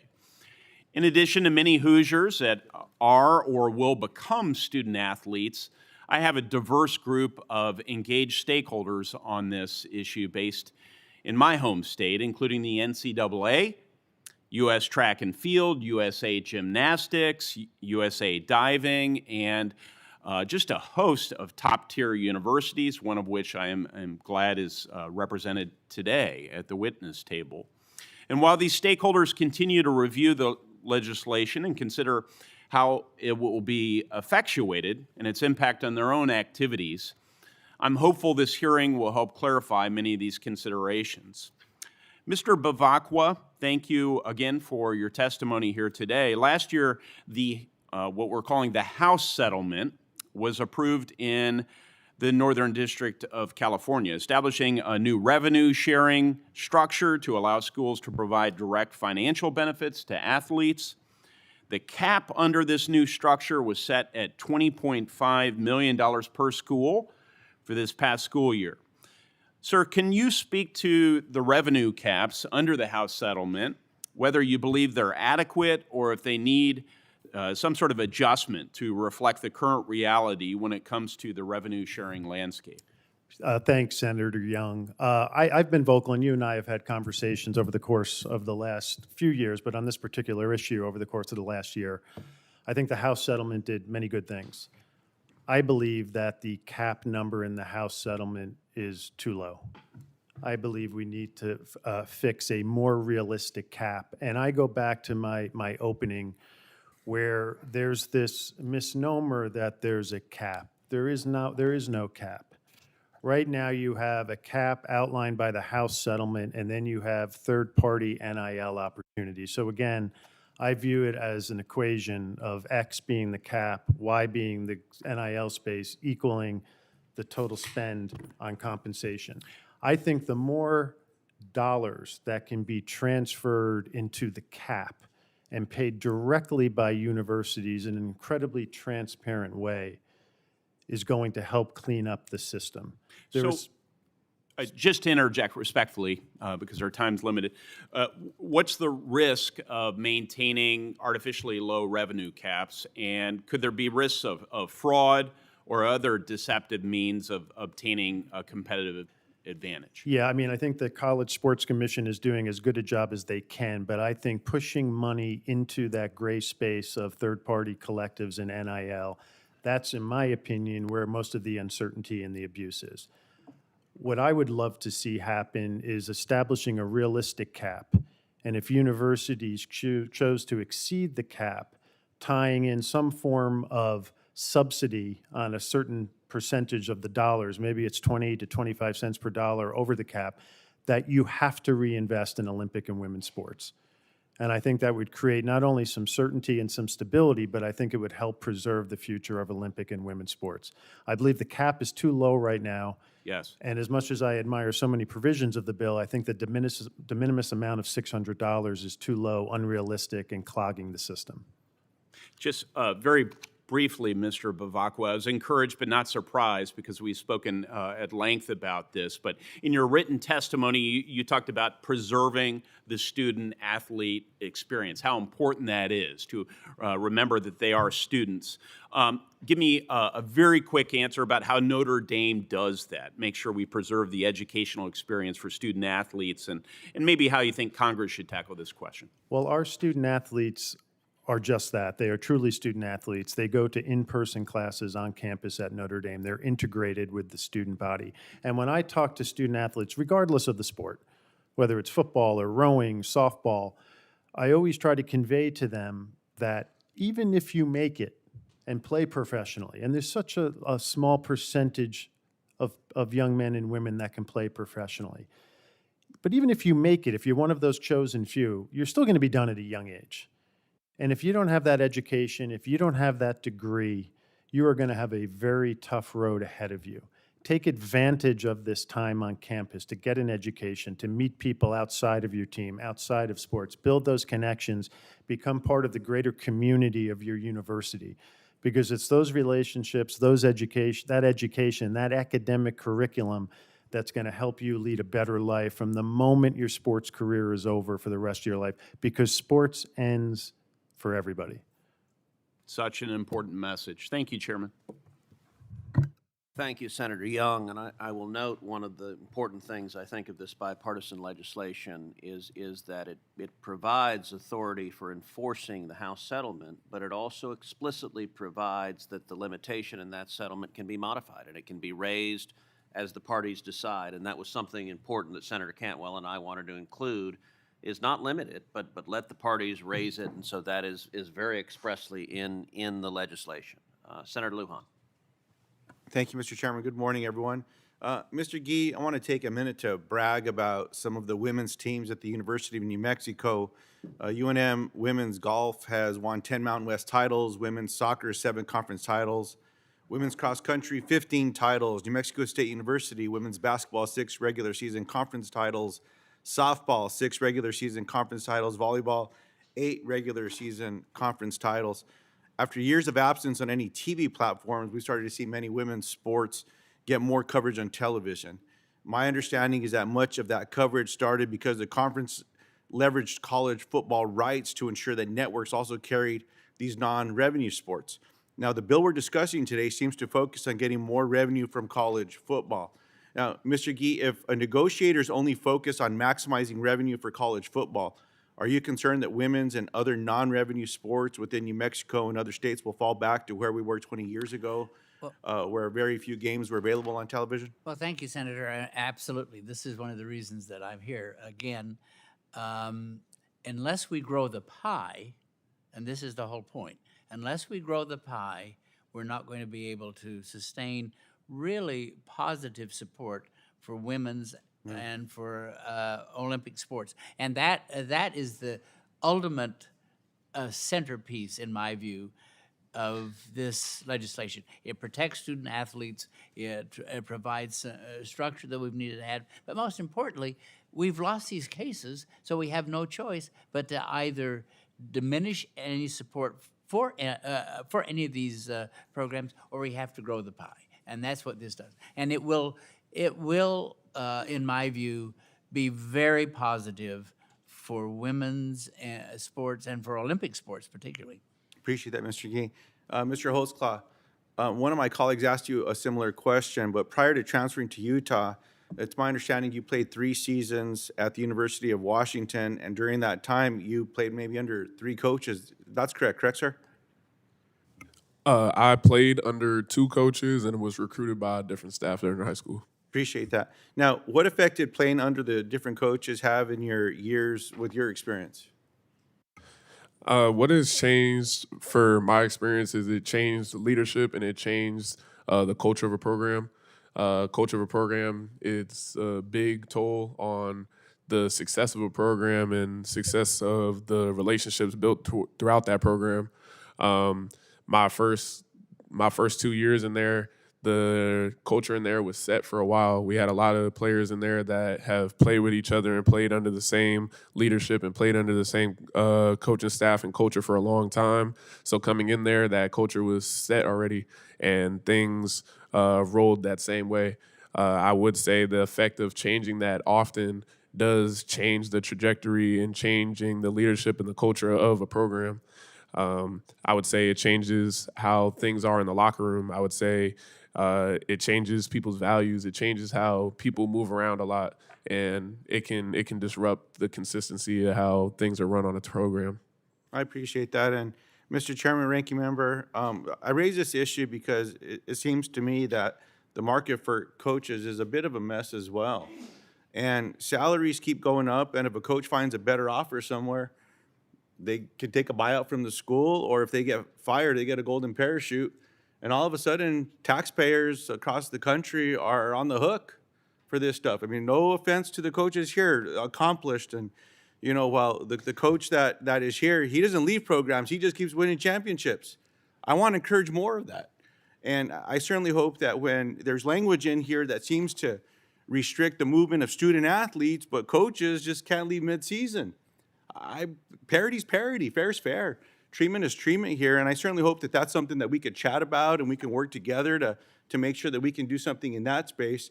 I'm tired of buying new jerseys for coaches in New Mexico because, you know, it's only good for a season, and then, you know, I start washing cars with it, and I want to stop doing that. I want to keep wearing them. Mr. Bevacqua, a major problem in college sports, that of unregulated, uncertified college sports agents. I didn't realize they existed, and I've been learning a lot more about this. Now, these so-called agents are exploiting college athletes and their families because they get paid for every transaction, whether you're in, you're out, whatever it may be. There's dollars flowing there, but then there's restrictions on everyone else. And I don't understand that, why the student athletes are just getting bumped around, but I see a challenge here. So why is it important to have a system in place to ensure that college sports agents are registered? Yeah, I think it's a key provision in this bill. Coach Saban said it well too. I mean, so hey, there are good agents and there are bad agents, but young men and women, 17, 18 years old, who are not used to negotiating with agents or not used to what it means to pay a fair and reasonable commission, are being taken advantage of around the country.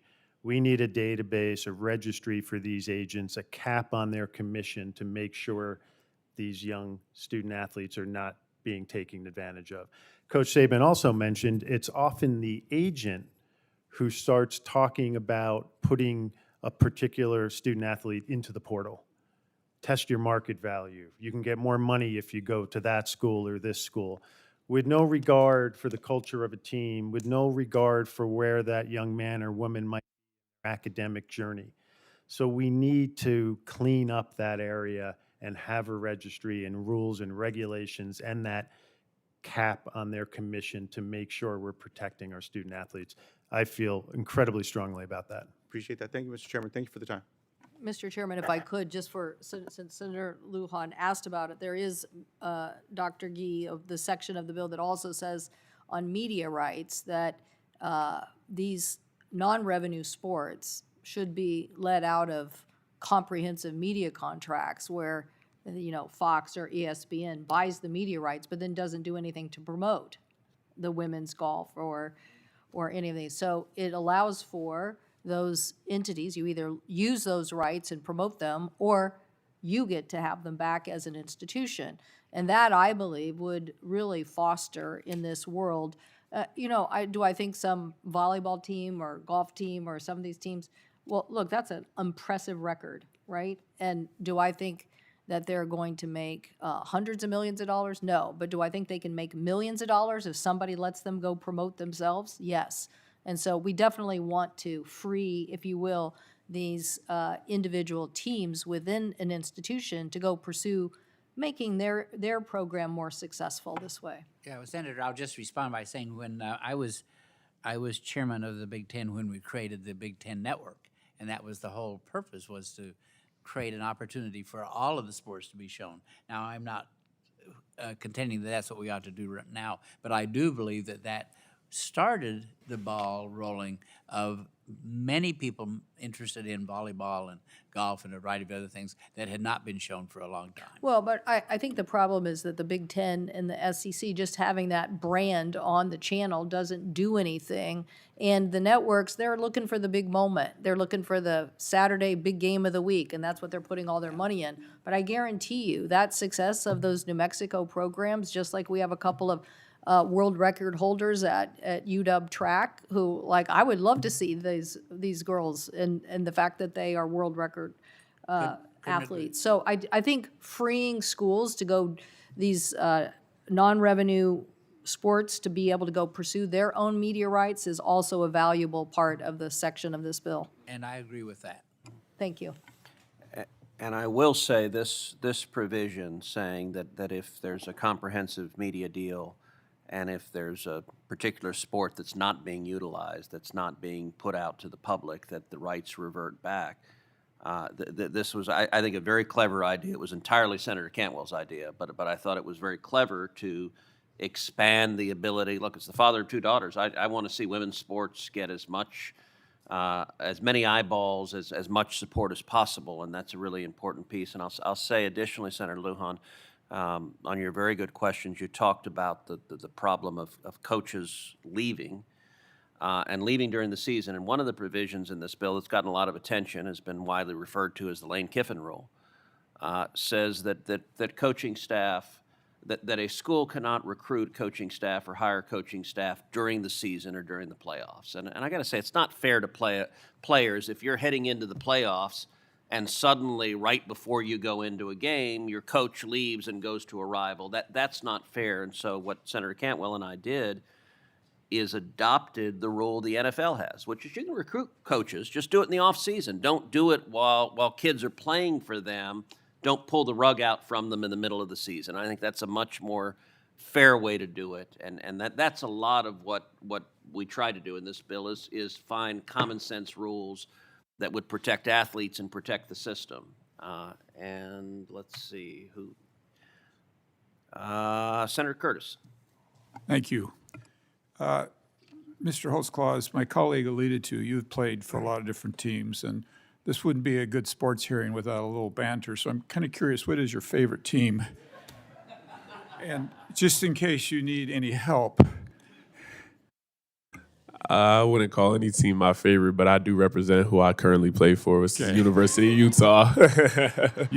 You should be in politics. Okay, that's damn diplomatic, and Senator Curtis, you better be worried that he may file for elections. Oh, he looks far more comfortable in a uniform than he does in that suit. I'll tell you that. So, let me start with you and kind of follow up on this question. In this different frameworks, you've seen different state laws, institution rules, and constant legal authority changes. So, from your perspective as a student athlete, what would be the benefit of having one clear national framework for name and likeness, transfers, eligibility, athletic protections, rather than asking athletes to figure out a different system depending on where they play? I think what it does is it creates standardization and it creates regulation and kind of keeps everybody in a set standpoint of what we can and cannot do. I feel like it makes things a little bit easier in some senses. And the way I would look at it is to look at things in a situation of eliminating the gray area a lot of times. And that is a big part of things that we should do when we're looking at a lot of people that don't really have the knowledge always of what they can and cannot do and don't really know the legal frameworks or everything all the time. Good, thank you.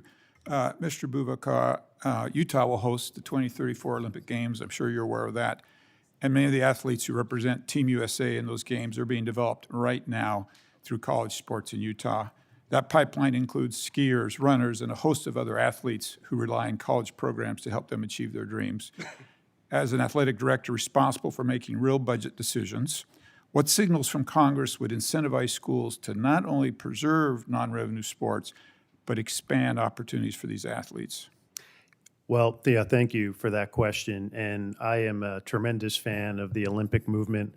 I go back to my days at NBC Sports, which has been the home of the Olympics for so long, and I've been fortunate enough to go to many Olympic Games.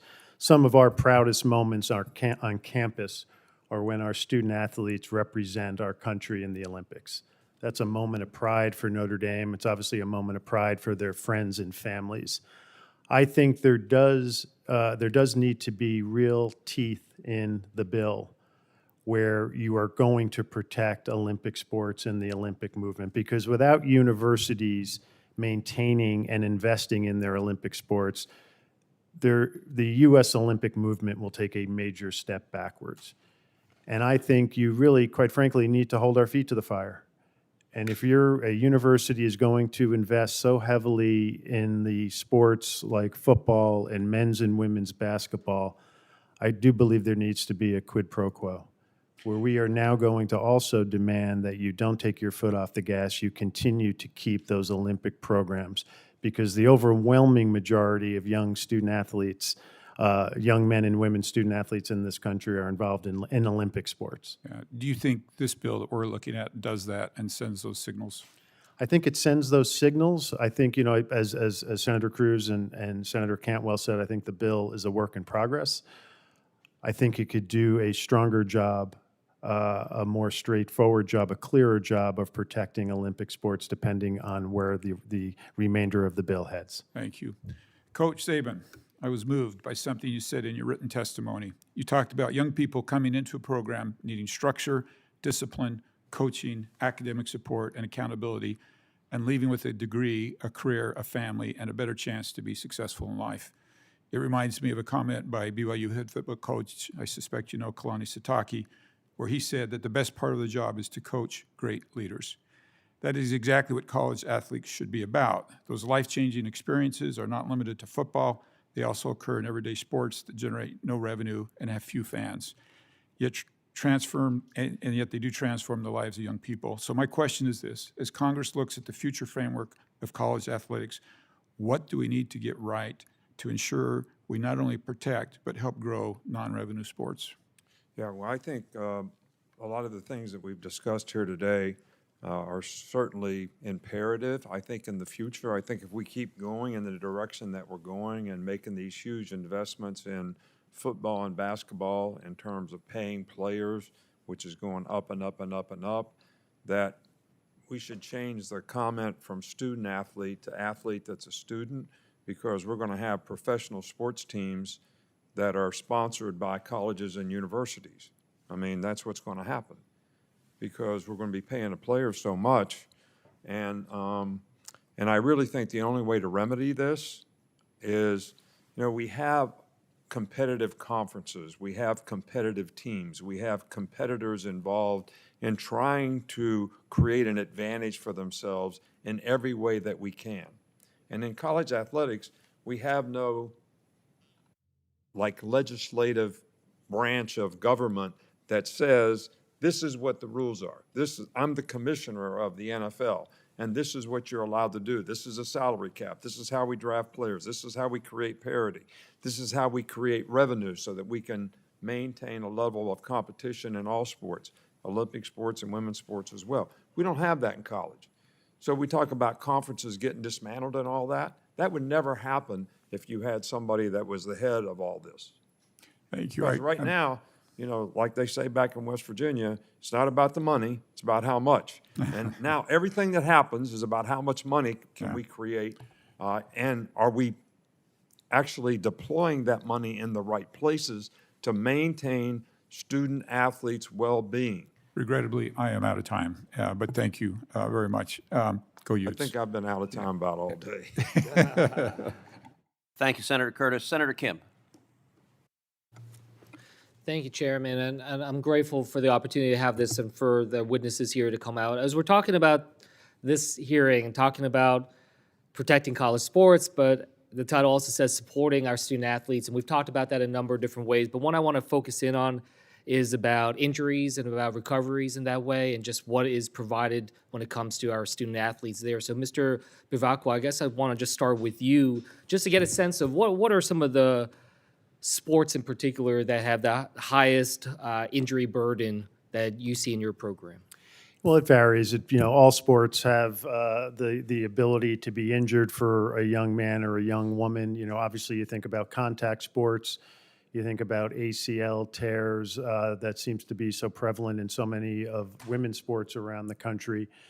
But I think it's a combination of what we really need to focus on. And one of the things I was incredibly encouraged about in the bill is this emphasis on extended medical insurance. Mm-hmm. So there has to be an emphasis on strength and conditioning. That is so important, that transition from high school to college. Nutrition, the use of data analytics, diet, rest, all of that. It's not only injuries, but it's injury prevention. You have to be focused on injury prevention, and then when there are injuries, because inevitably there will be, how do you get that student athlete healthy again, not just to play a sport, but healthy again to live their lives? One of the negative consequences, in my opinion, of the transfer portal is there's not that consistency of the maturation of a young student athlete at a particular school with particular doctors and staffs and trainers to know that young person's journey from an 18-year-old to a 22-year-old. That also helps the prevention of injuries. You're surrounded by your doctors, you're surrounded by your trainers, you're surrounded by your counselors. If you're just jumping around from school to school every year, you're starting from ground zero. Continuity care is That what continuity, you're talking about. Yeah. Coach Saban is one of the best football coaches in the history of the country, and the Mount Rushmore of football coaches. I think one of the other reasons he was so successful is there was such consistency at Alabama for so many years. Not just who's your head coach, who are your trainers, who's your strength coach, who can you go to for an opinion, their doctors. So we're looking at, as you said, injury prevention and strength training. We're looking at the immediate response to injuries as well as the extended medical care beyond their time. Is that sort of the continuity? And Senator Kim, I guess just getting to know the person, whether you're his or her academic advisor or trainer or nutrition coach, getting to know the person, building a relationship with the person leads to a healthy life and a healthy time period for them at a university. Well, I would hope all of us can agree that that's what we want. I guess what I'd like to just ask you kind of bluntly here is that being provided equally across all college sports? Are some of the higher revenue generating sports getting more resources when it comes to injury prevention, the care, the extended medical? We say at Notre Dame, listen, if you're the starting quarterback at Notre Dame or the third string outfielder, right fielder on the baseball team or the softball team, your life is going to be different. Whether that's the amount of attention you get, your visibility, your NIL opportunities, but there are certain things that should be non-negotiable. One of those is health, nutrition, safety, injury prevention, mental health resources, academic resources. Whether you're a superstar or never going to see the field, those things need to be non-negotiable. I appreciate that, about your institution, Ms. Gould. I guess I just want to ask you, you see a wider lens here. Is that something that's a guarantee everywhere? And just what is it that we should be thinking about on it? I know in this bill, I believe that there's about $60 million for a fund in terms of being able to do that. I'm just trying to get a sense of what's enough? What do we need to do to make sure that our student athletes across the board get fairness in terms of how they're treated when it comes to injuries and their health? No, I appreciate the emphasis in this bill around student athlete health and well-being, and I agree with Pete. I do think that sports medicine services and kind of holistic wellness support for student athletes is a priority across all of Division I, and I would hope that all of our leaders on our campuses make that a consistent application across all of their student athletes. I think the protections that are codified in this bill are really, really, really important, both in terms of the time on the campus and what happens post-eligibility when they leave our campuses. I would say that as the spending and the arms race continues to spiral out of control, this becomes harder and harder for institutions that don't have resources. So I appreciate that this issue has been brought to the fore through this act, and I think it's an important one that we protect for all student athletes in all sports at all levels. Thank you, and I yield back. And I thank Senator Kim for his very good questions. And I will say one of the really important parts of this bill that Senator Cantwell and I worked hard on is providing what I think will be landmark protections for athletes, both health and safety standards, so you don't have a kid with a concussion being forced to play, providing health insurance coverage for injuries across the board, men and women, for injuries or diseases that come from playing sports, not just while they're playing, but for 5 years after they play. No out-of-pocket expenses for those athletes. That's provided in the bill. And as you noted, there's also a $60 million medical trust fund that is provided in part for schools like HBCUs that have vibrant athletic programs but don't necessarily have the budget to provide that health insurance coverage. And so that trust fund is created there to ensure that we're protecting athletes, not just the superstars that are on TV every day, but the student athletes across the board. And that's something Senator Cantwell and I both worked hard on. I will note for the record that Coach Saban had a pre-existing commitment, talking about health insurance, sorry, that he had a pre-existing commitment, and so he's going to have to leave in a couple of moments. So I've asked senators on both sides if they had any questions specifically for Coach Saban. And I'm going to recognize Senator Fisher and Senator Budd for one question each for Coach Saban, and then he's going to have to leave. And then after that, I'll recognize Senator Moreno, who's next up. But Senator Fisher, you're recognized for this question. Thank you, Mr. Chairman, and thank you, Coach, for being here today. I have a question on scheduling. When you played Nebraska, we were a member of the Big 12, and though now we're a member of the Big 10. The Protecting College Sports Act proposes changes that would have major influences on conferences. And I've heard concern in particular about how a prohibition on conferences expanding applies only to the Big Ten and the SEC. And I hope this provision can continue to be discussed by this committee. Additionally, the bill would significantly influence the scheduling of football games towards historical rather than current opponents. And though Nebraska has now been in the Big Ten over 15 years, we do have very few conference members who would constitute that historic component that's defined by the bill. So, Coach, can you share how else Congress could go about preserving those historic matchups while better considering the significant conference realignment that we've seen take place over the last many decades? Well, thanks for the question, but I've always had the opinion that conferences who historically in the past have been regional in terms of how those conferences sort of operated. I think the Southeast Conference has been able to maintain that. Other conferences have not. I think it is in the best interest of student athletes that we do have regional conferences. I do think a lot of the traditional rivalries come regionally, but I also think that I was always a proponent of everyone having to play in Division I schools. Like I was always for having 9 or 10 SEC games and 2 out-of-conference games at Division I, because, you know, we talking about trying to create more revenue. Well, in creating more revenue, you have to create better inventory that is going to interest people to watch. So therefore, the more really good games that you have as inventory, the more people are going to watch, the more revenue goes up, the more we can, you know, protect Olympic and non-revenue sports. So I do think the conferences should be regional in nature, but I do think we should play games of national interest. I don't think it's really fair that to someone playing at USC, they have to go to Rutgers to play, whether it's a field hockey game or a football game. So I think that's crazy. If I could have just one follow-up question when you talk about historic matchups, could you explain to us your lack of wins against Coach Osborne's Cornhuskers? I will Thank tell you, you a sir. story about Coach Osborne. You know, my He's first the game, best, isn't he? he's the best. Yeah. My first game at Michigan State, my first game as a head coach, we played Nebraska when they were winning national championships, and he was the coach. This was 1995. And we got beat like 56-7. And he put his arm around me after the game, and he said, "You're not as bad as you think."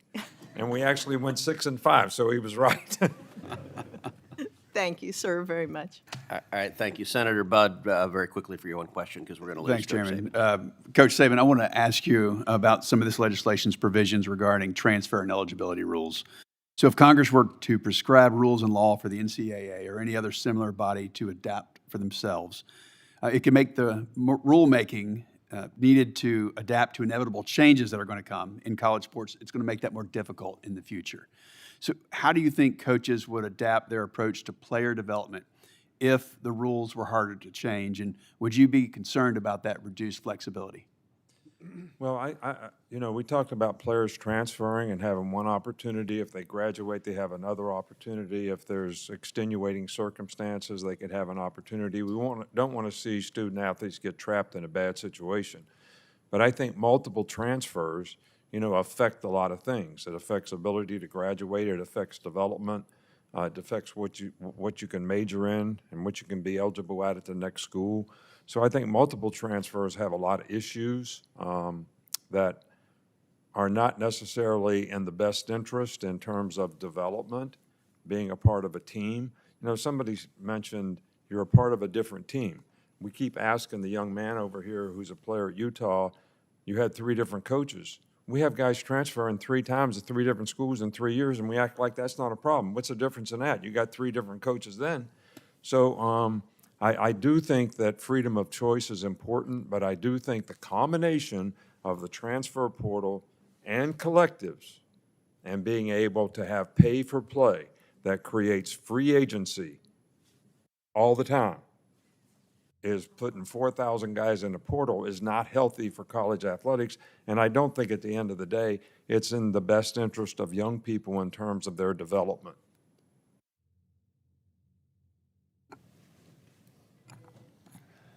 All right, thank you, and I want to thank Senator Rosen for her indulgence, allowing 2 senators to jump in front of her. That was very kind. Coach Saban, I know you have the pre-existing commitment, so thank you for that. Again, I want to say thank you to everyone here to giving me the opportunity to be here.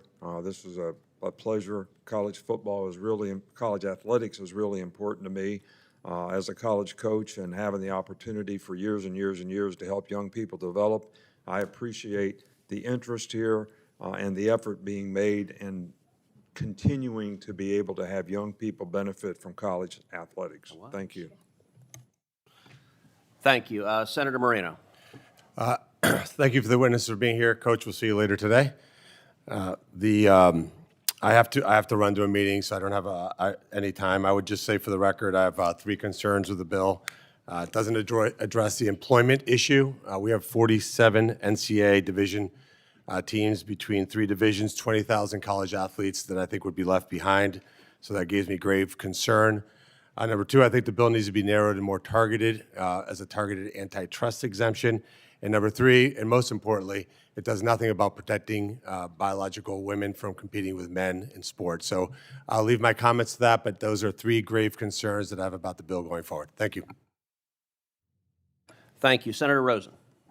Thank you, Chairman Cruz, Ranking Member Cantwell. I really appreciate this. I'm grateful for Thank you for your indulgence. Thank you.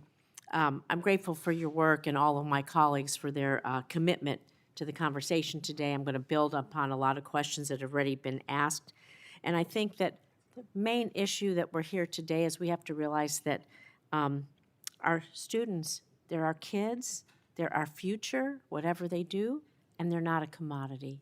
And that's the really important message we have here today. And so I've heard from my state's universities and their leadership, including former Governor Sandoval, who sits on the Mountain West Conference, and the NCAA boards, and has been leading on this issue about how the current chaotic system is unworkable and how important it is to establish stability for universities and students. And so from my understanding of the bill put forth by the chair and ranking member, The biggest challenges it takes on stem from issues present today in college football. For schools outside the Power Four conferences, like those in Nevada, I'm wondering what key problems you think the Protect College Sports Act addresses. So Mr. G, as a former president of a non-Power Four school, what do you see as the problems this bill solves for schools like UNR and UNLV who don't generate revenue from football at the scales of the schools in the Big Ten or the SEC? Yeah, I guess you're talking about that I was the president of Brown, which is a non-Ivy League, or which is a non-Power Four. At least the Ivies aren't right now. I don't think they may become. But I think that for every part of intercollegiate athletics, what I'm really concerned about is that what we need to do is we need to develop basic fair rules for everyone. We need to make certain that, and I'm talking about everyone in all of these conferences. I'm talking about the fact that we need to have protection for student athletes and for the institutions themselves. But finally, and again, I come back to this because I have made this point probably ad nauseum, and that is that this bill allows us to grow the pie so that all the schools, including those who are smaller, in smaller markets, so to speak, that they will be able to continue to thrive. Governor Sandoval and I have had a lot of conversations about this. And now he he's is- president of UNR, just to make myself clear for everyone who, former governor, now Yeah, president of he the is- University yeah, of I Reno. still call he has. We still call him governor Yeah, too. So. I still call him governor, but a good friend of mine. But he is in total agreement with this bill and what we're trying to I accomplish. want to stay on this topic then, because schools unlock revenue if they make the college football playoffs, right? It's $1 billion a year revenue stream outside of the NCAA. So according to the Knight Foundation, 90% of that revenue goes to schools in the Power Four and Notre Dame. While we'll always cheer for them, we love to watch football. My state's biggest schools, UNLV and UNR, have consistently missed the college football playoff, and with that, this revenue stream.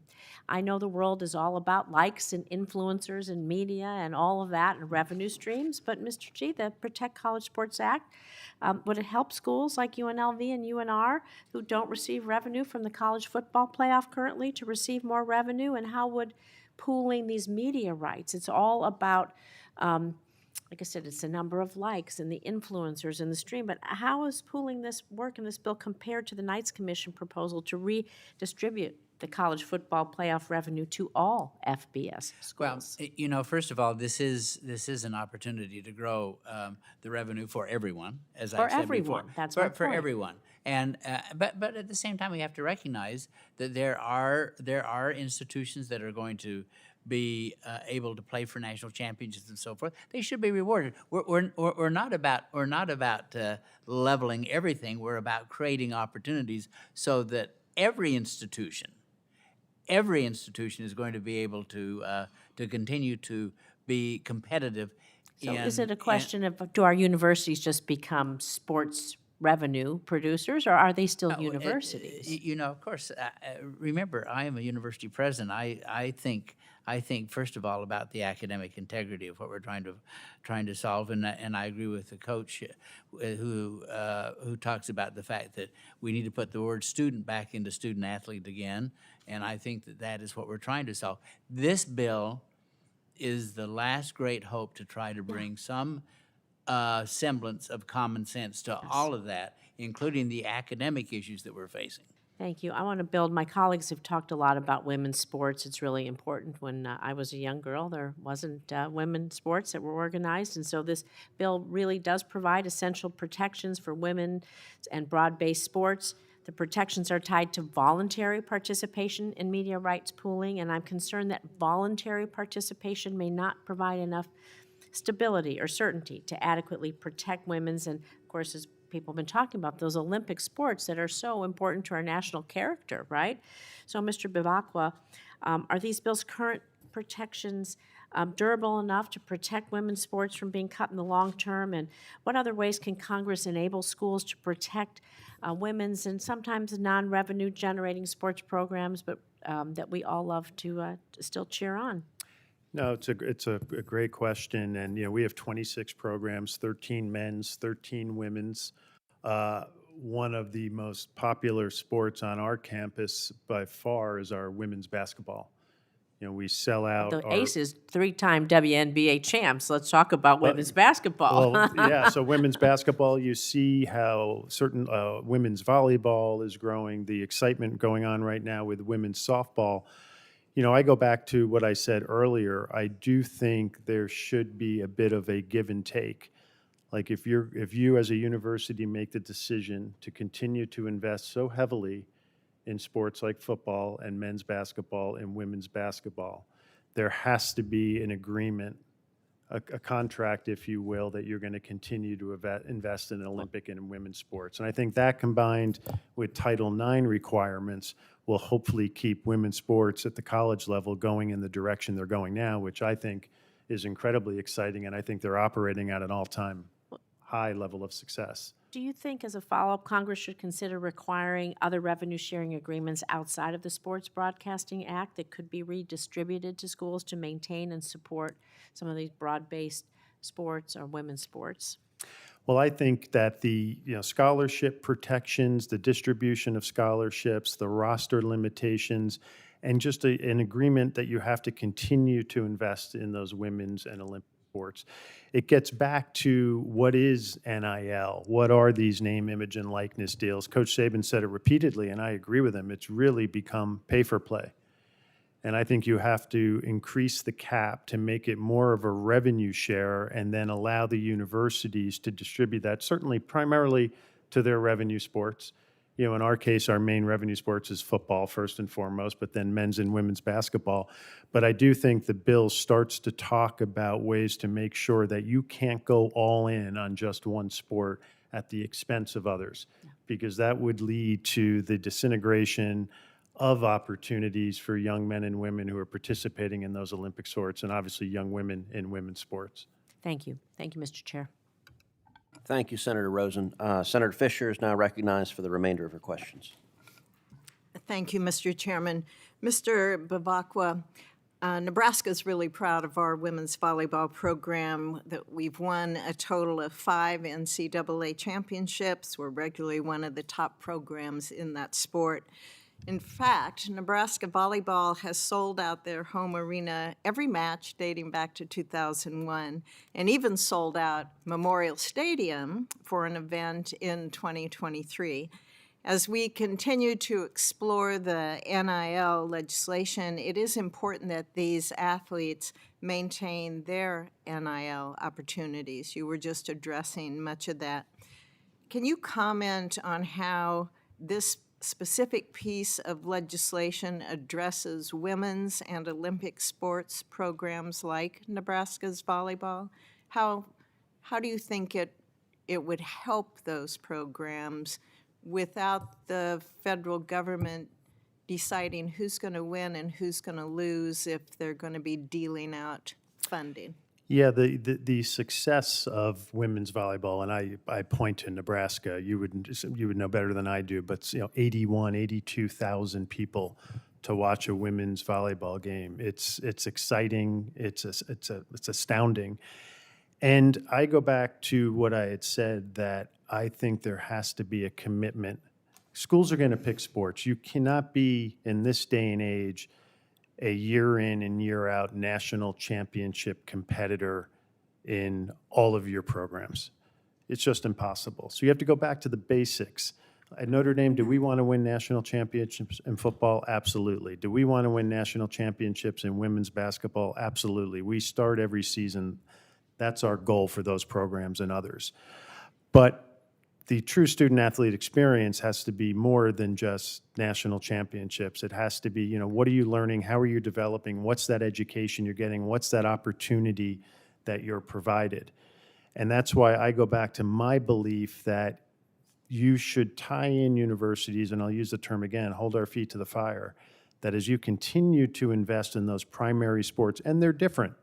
Volleyball is also a big emphasis for ours right now. We have a wonderful coach, and we're going in a great direction. But you can't do that. You can't be all in on certain sports at the expense of others. And I think one area where the bill can be improved is tightening that language, making that language a bit more forceful, that as you continue to put your foot on the gas on major revenue sports like football, men's and women's basketball, we are not going to allow you to take your foot off the gas of women's sports and Olympic sports. Okay, thank you. Mr. Gee, Nebraska is also home to the College World Series, the Men's College World Series that's coming up in just a week or so now. Last year, that College World Series brought nearly $150 million in economic benefit to the city of Omaha.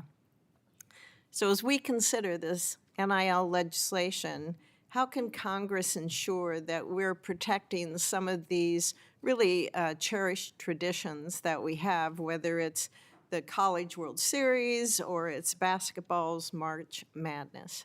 Well, I really appreciate it. But I have seen the stadium in Omaha. I'm actually Isn't hopeful that the West Virginia team's going to be there this year. You know, we have fingers crossed. And I gave the keynote address at the Gallup organization last year, and so I was right there in the neighborhood. So it was great fun. I will tell you that this bill. I'm going to come back at this again. You'll think that I'm wearing a sandwich board that says vote for this bill, but I really do believe that, to answer your question, that without this bill, we will have chaos. With this bill, we'll now have an opportunity to really address the issues you're talking about.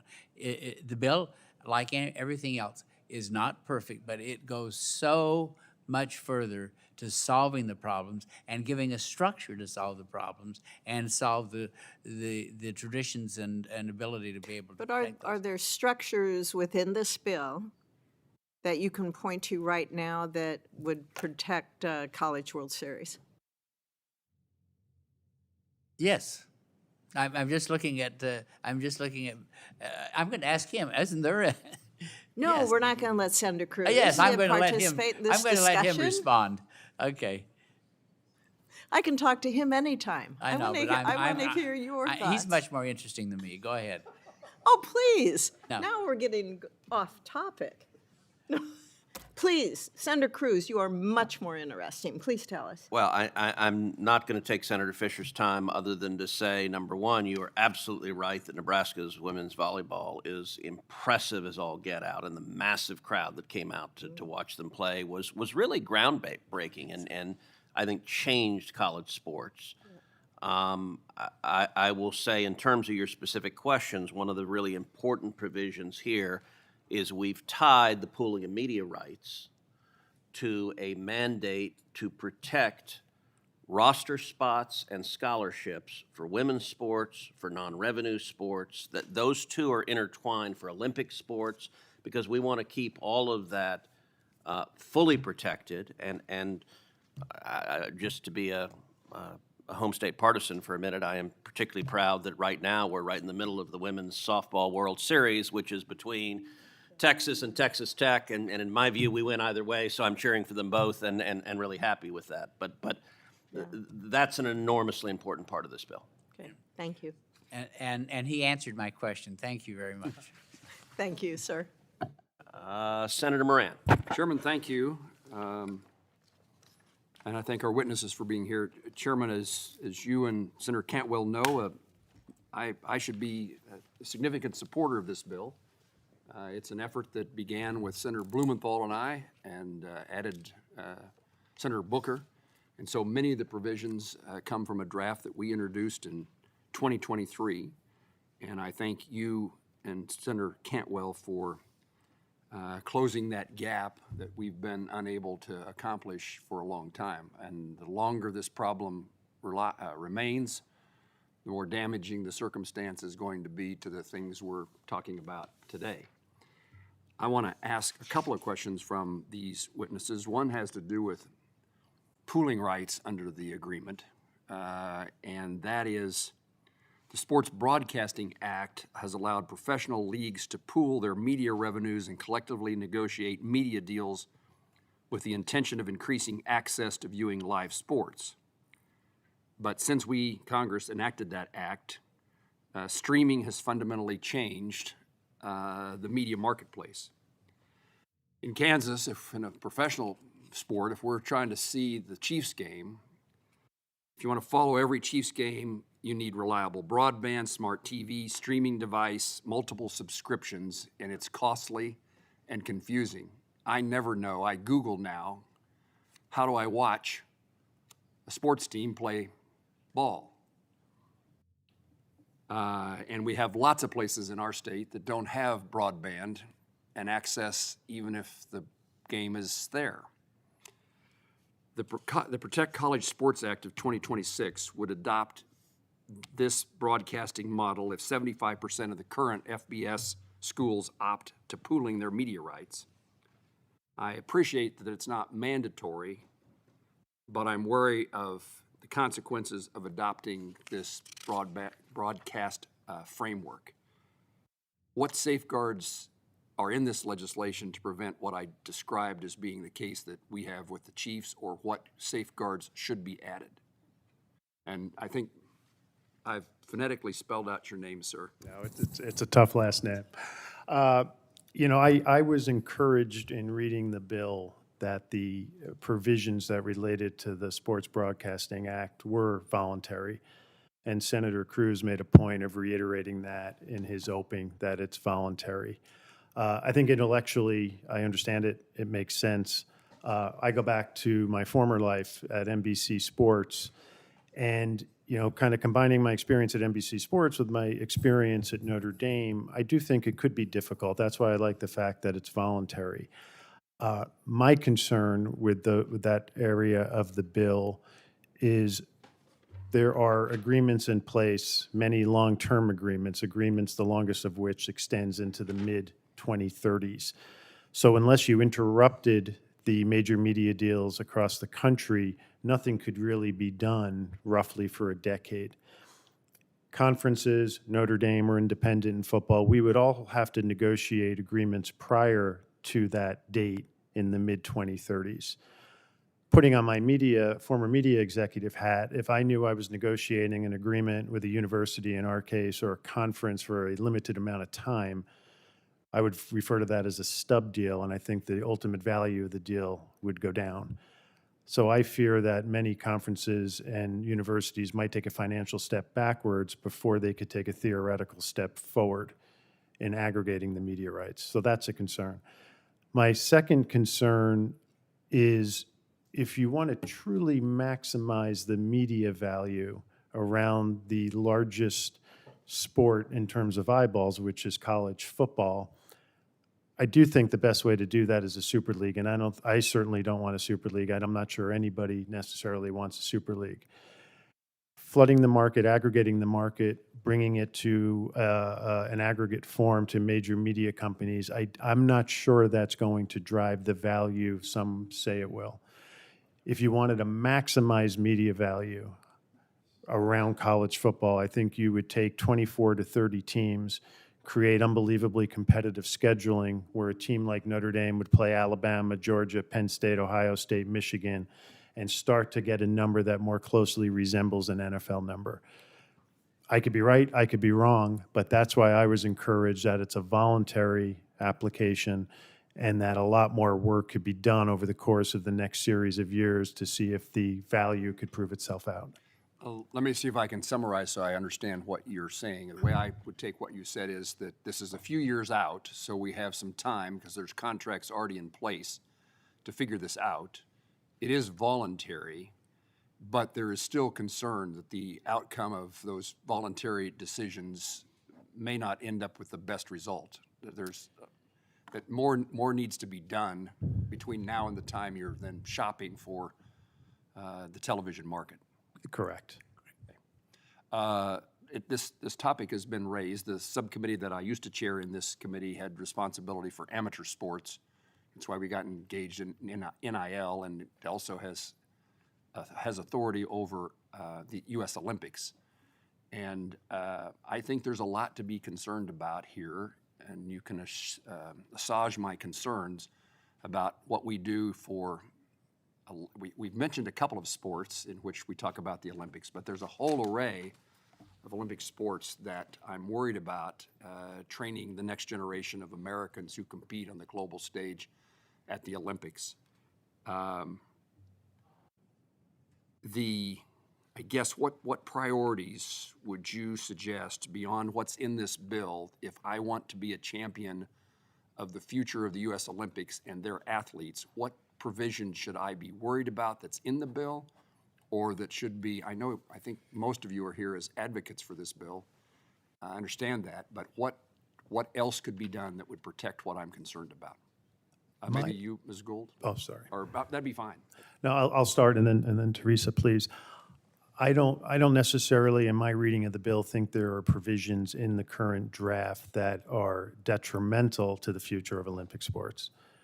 I do think working together with all of you and leaders in the college space, we can add provisions that are more advantageous to securing the future of Olympic sports. Anyone else? Yeah, I might just answer it at a macro level, because while women's sports and Olympic sports are not explicitly called out in every provision of this bill, what this bill provides is more certainty than we have today. So if you're a university president trying to make decisions about funding for an athletic department, if you're an athletic director, if you're a conference commissioner who's constantly getting reduced distributions because of litigation, this creates more certainty. And to me, more certainty allows the leaders in our industry to make the appropriate decisions to fund broad-based programs. Ms. Gould, let me summarize what I think you said is there's problems today in colleges and universities being the training ground for Olympic athletes. But if we have more certainty, we may be able to do it better than what we're doing it today. Correct. Okay, thank you. Thank you, and I will say Senator Moran's very helpful questioning. On the questions you raised, the sports broadcasting provisions in this are, as Mr. Bavacqua emphasized, entirely voluntary, and any school or conference can choose whether to participate or not, so it creates a new avenue. It's our hope that that will substantially grow the revenue that is available for all the programs. If it doesn't, they won't choose to do it, and nobody is being forced to do anything. And I will say on the question of streaming, I too am concerned about the fragmentation and how hard it is to watch games. One of the things Senator Cantwell and I did is we were deliberately neutral. We took the same language from the Sports Broadcasting Act about sponsored telecasts. So there is ongoing litigation with the NFL right now about the extent to which that covers streaming or not. And we're deliberately neutral on that. We did not want to piss off the NFL. We didn't want to engage in that at all. So we just said, look, whatever, by using the same language, whatever the standard is for the NFL will be the standard for college football as well. And that seemed to be the most prudent decision, not to poke a hornet's nest, but making the decision whether that's the right standard. Right. We're saying nothing about that. And finally, I will say on women's sports, another provision that is important in this is a requirement of parity for championship facilities and training facilities and gyms for men and women, and that's in the bill to require parity there. Senator Budd. Can I just clarify one thing? There is a provision that says it has to be available locally. Yes. So it will be available locally in your community. Is that different than the Professional Sports Act? Yes. It's making the requirement so that we are seeing an advent of streaming media companies trying to put professional games behind a paywall. And that is frustrating a lot of people. The provision of the bill says that even if you do that, that game has to be locally available to that community without being behind a paywall. Yes. Senator Campbell, I understand this is a provision you particularly were interested in being in the bill, and I look forward to making sure that I feel comfortable with you. Thank you for your past leadership on this issue. It has been a long, long time. Yeah, and I will likewise commend Senator Moran, has been a leader on this issue for a long, long time. You and I have spent a lot of time talking about this, and I'm grateful for you've been really integral bringing together the bipartisan coalition behind solving this problem. Senator Budd. Yeah, thank you, Chairman Cruz, and thank you, Ranking Member Cantwell, both for your efforts and dedication supporting both student athletes and programs alike. The bipartisan legislation we're here to discuss, it's a very thoughtful compromise, but it's incumbent on us and the members of this committee to reach an agreement that ensures that we don't have to come back to this committee room in a few years just to keep up with, I know, what's going to be an ever-changing landscape. In my home state of North Carolina, our institutions of higher education help prepare many of our next generation, gives them tools and skills to keep our state the #1 workforce. There's no doubt that college athletics, both directly and indirectly, play a role in attracting and keeping students enrolled in school and making North Carolina home after they graduate. But Mr. Gee, I know you're a West Virginian. I'm married to a West Virginian. Appreciate your service there to that great state. I will lament that she is a proud alum of the Thundering Herd, though. Well, I call myself the Thundering Mountaineers when I'm being ecumenical, okay? And you're over towards Huntington, Right. I understand. Yeah. President Gee, you mentioned that this legislation, it solves the financial crisis that a lot of universities are facing. And I know that institutions with athletic programs of all shapes and sizes, they're struggling to stay afloat.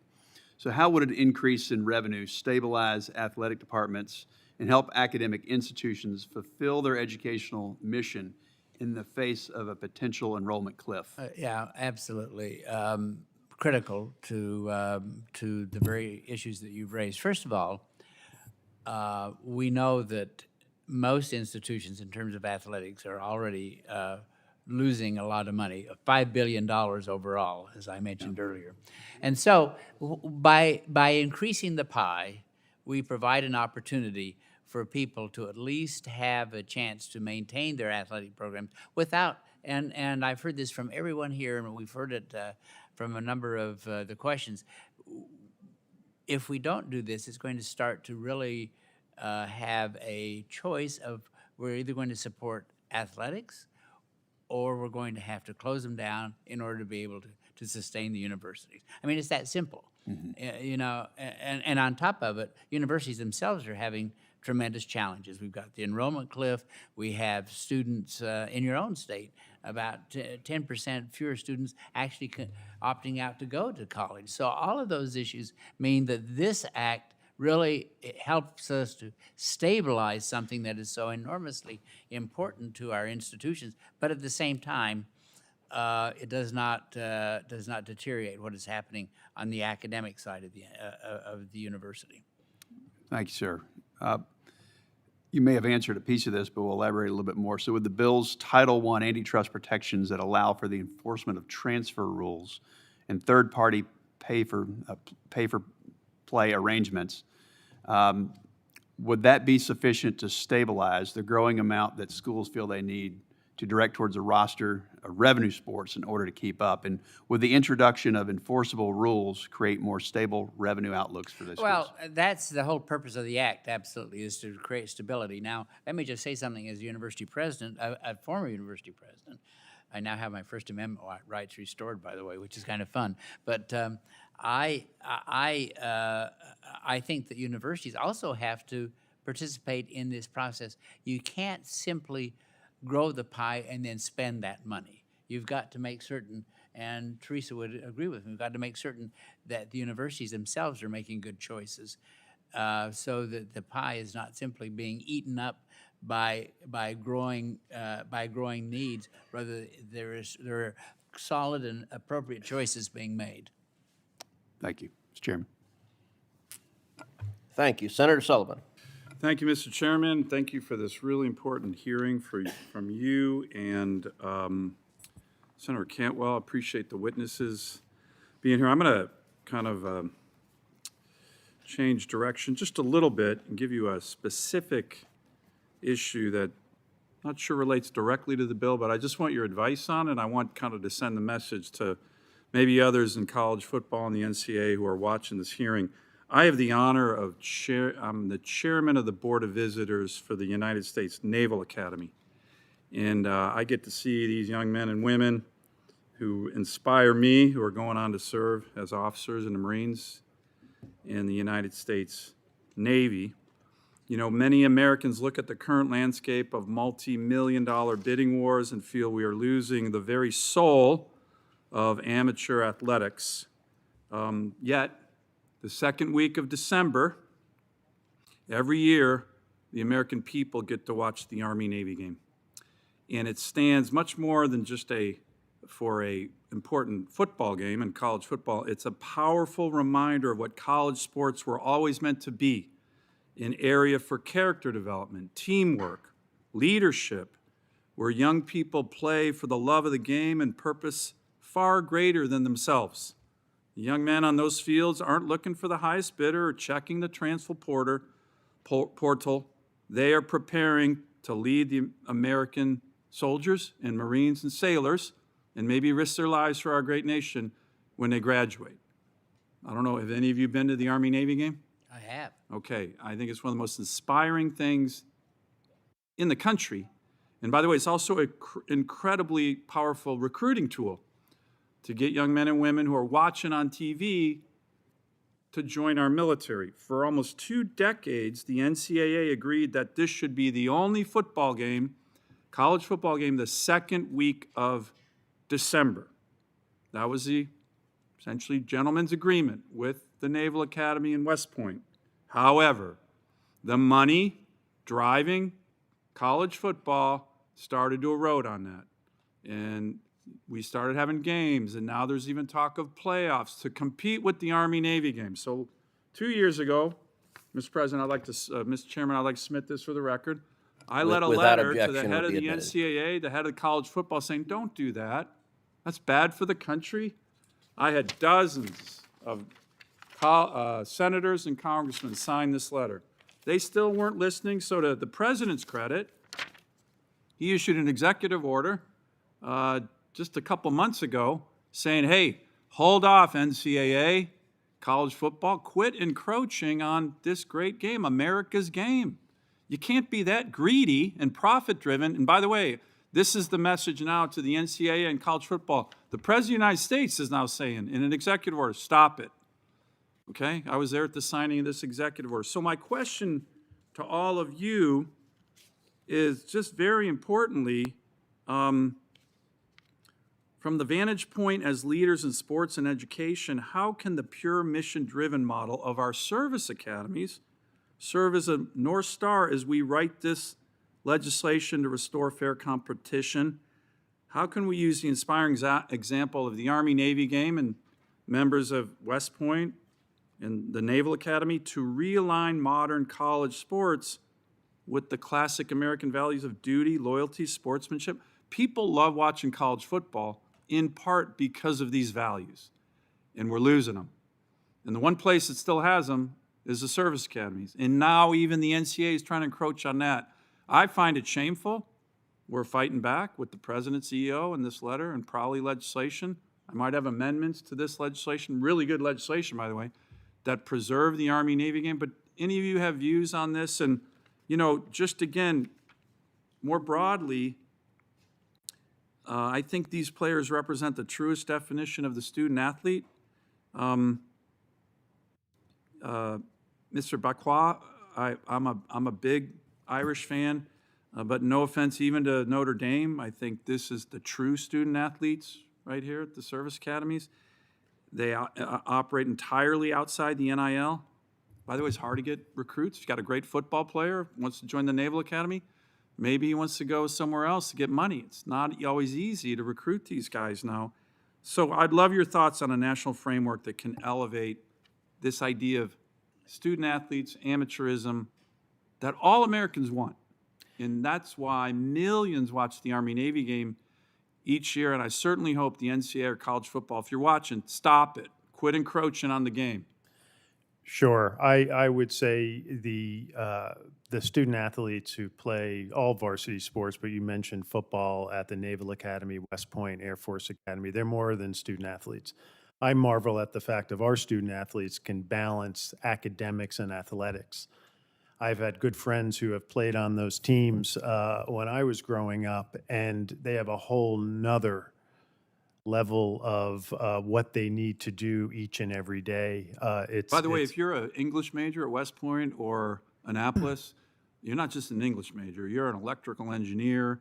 You're a weapons system. These guys they all have to graduate with intense degrees in some of the nuclear engineering, hardest classes. So you're right. No, it's amazing. And Notre Dame has a special relationship with the Naval Academy, going back to a pledge that Father Hesburgh, our legendary president, made. It's a great story. Yeah, coming out of, during World War II, the Naval Academy did so much to keep Notre Dame healthy. And, we play the Naval Academy every single year. We'll be playing them in Boston this year on November 7th. And by the way, I guarantee you'll sell it out. It'll be sold out. It's I a hope game. the Naval Academy wins. No offense to the Well, Irish. it's a special game, and at the end of the game, there's such a mutual respect. The Naval Academy comes. We go to their sideline first to listen to their alma mater. Both teams, they then come to our sideline as we play our alma mater. So, it's a game that we respect and admire. And I've been to several Army Navy games, and they're wonderful. They're absolutely wonderful. When you talk about scheduling, I, for one, definitely think the window needs to be protected. Yeah. But I think it's a bigger For issue the Army-Navy game. For the Army-Navy game. Good. But it's bigger than just college football.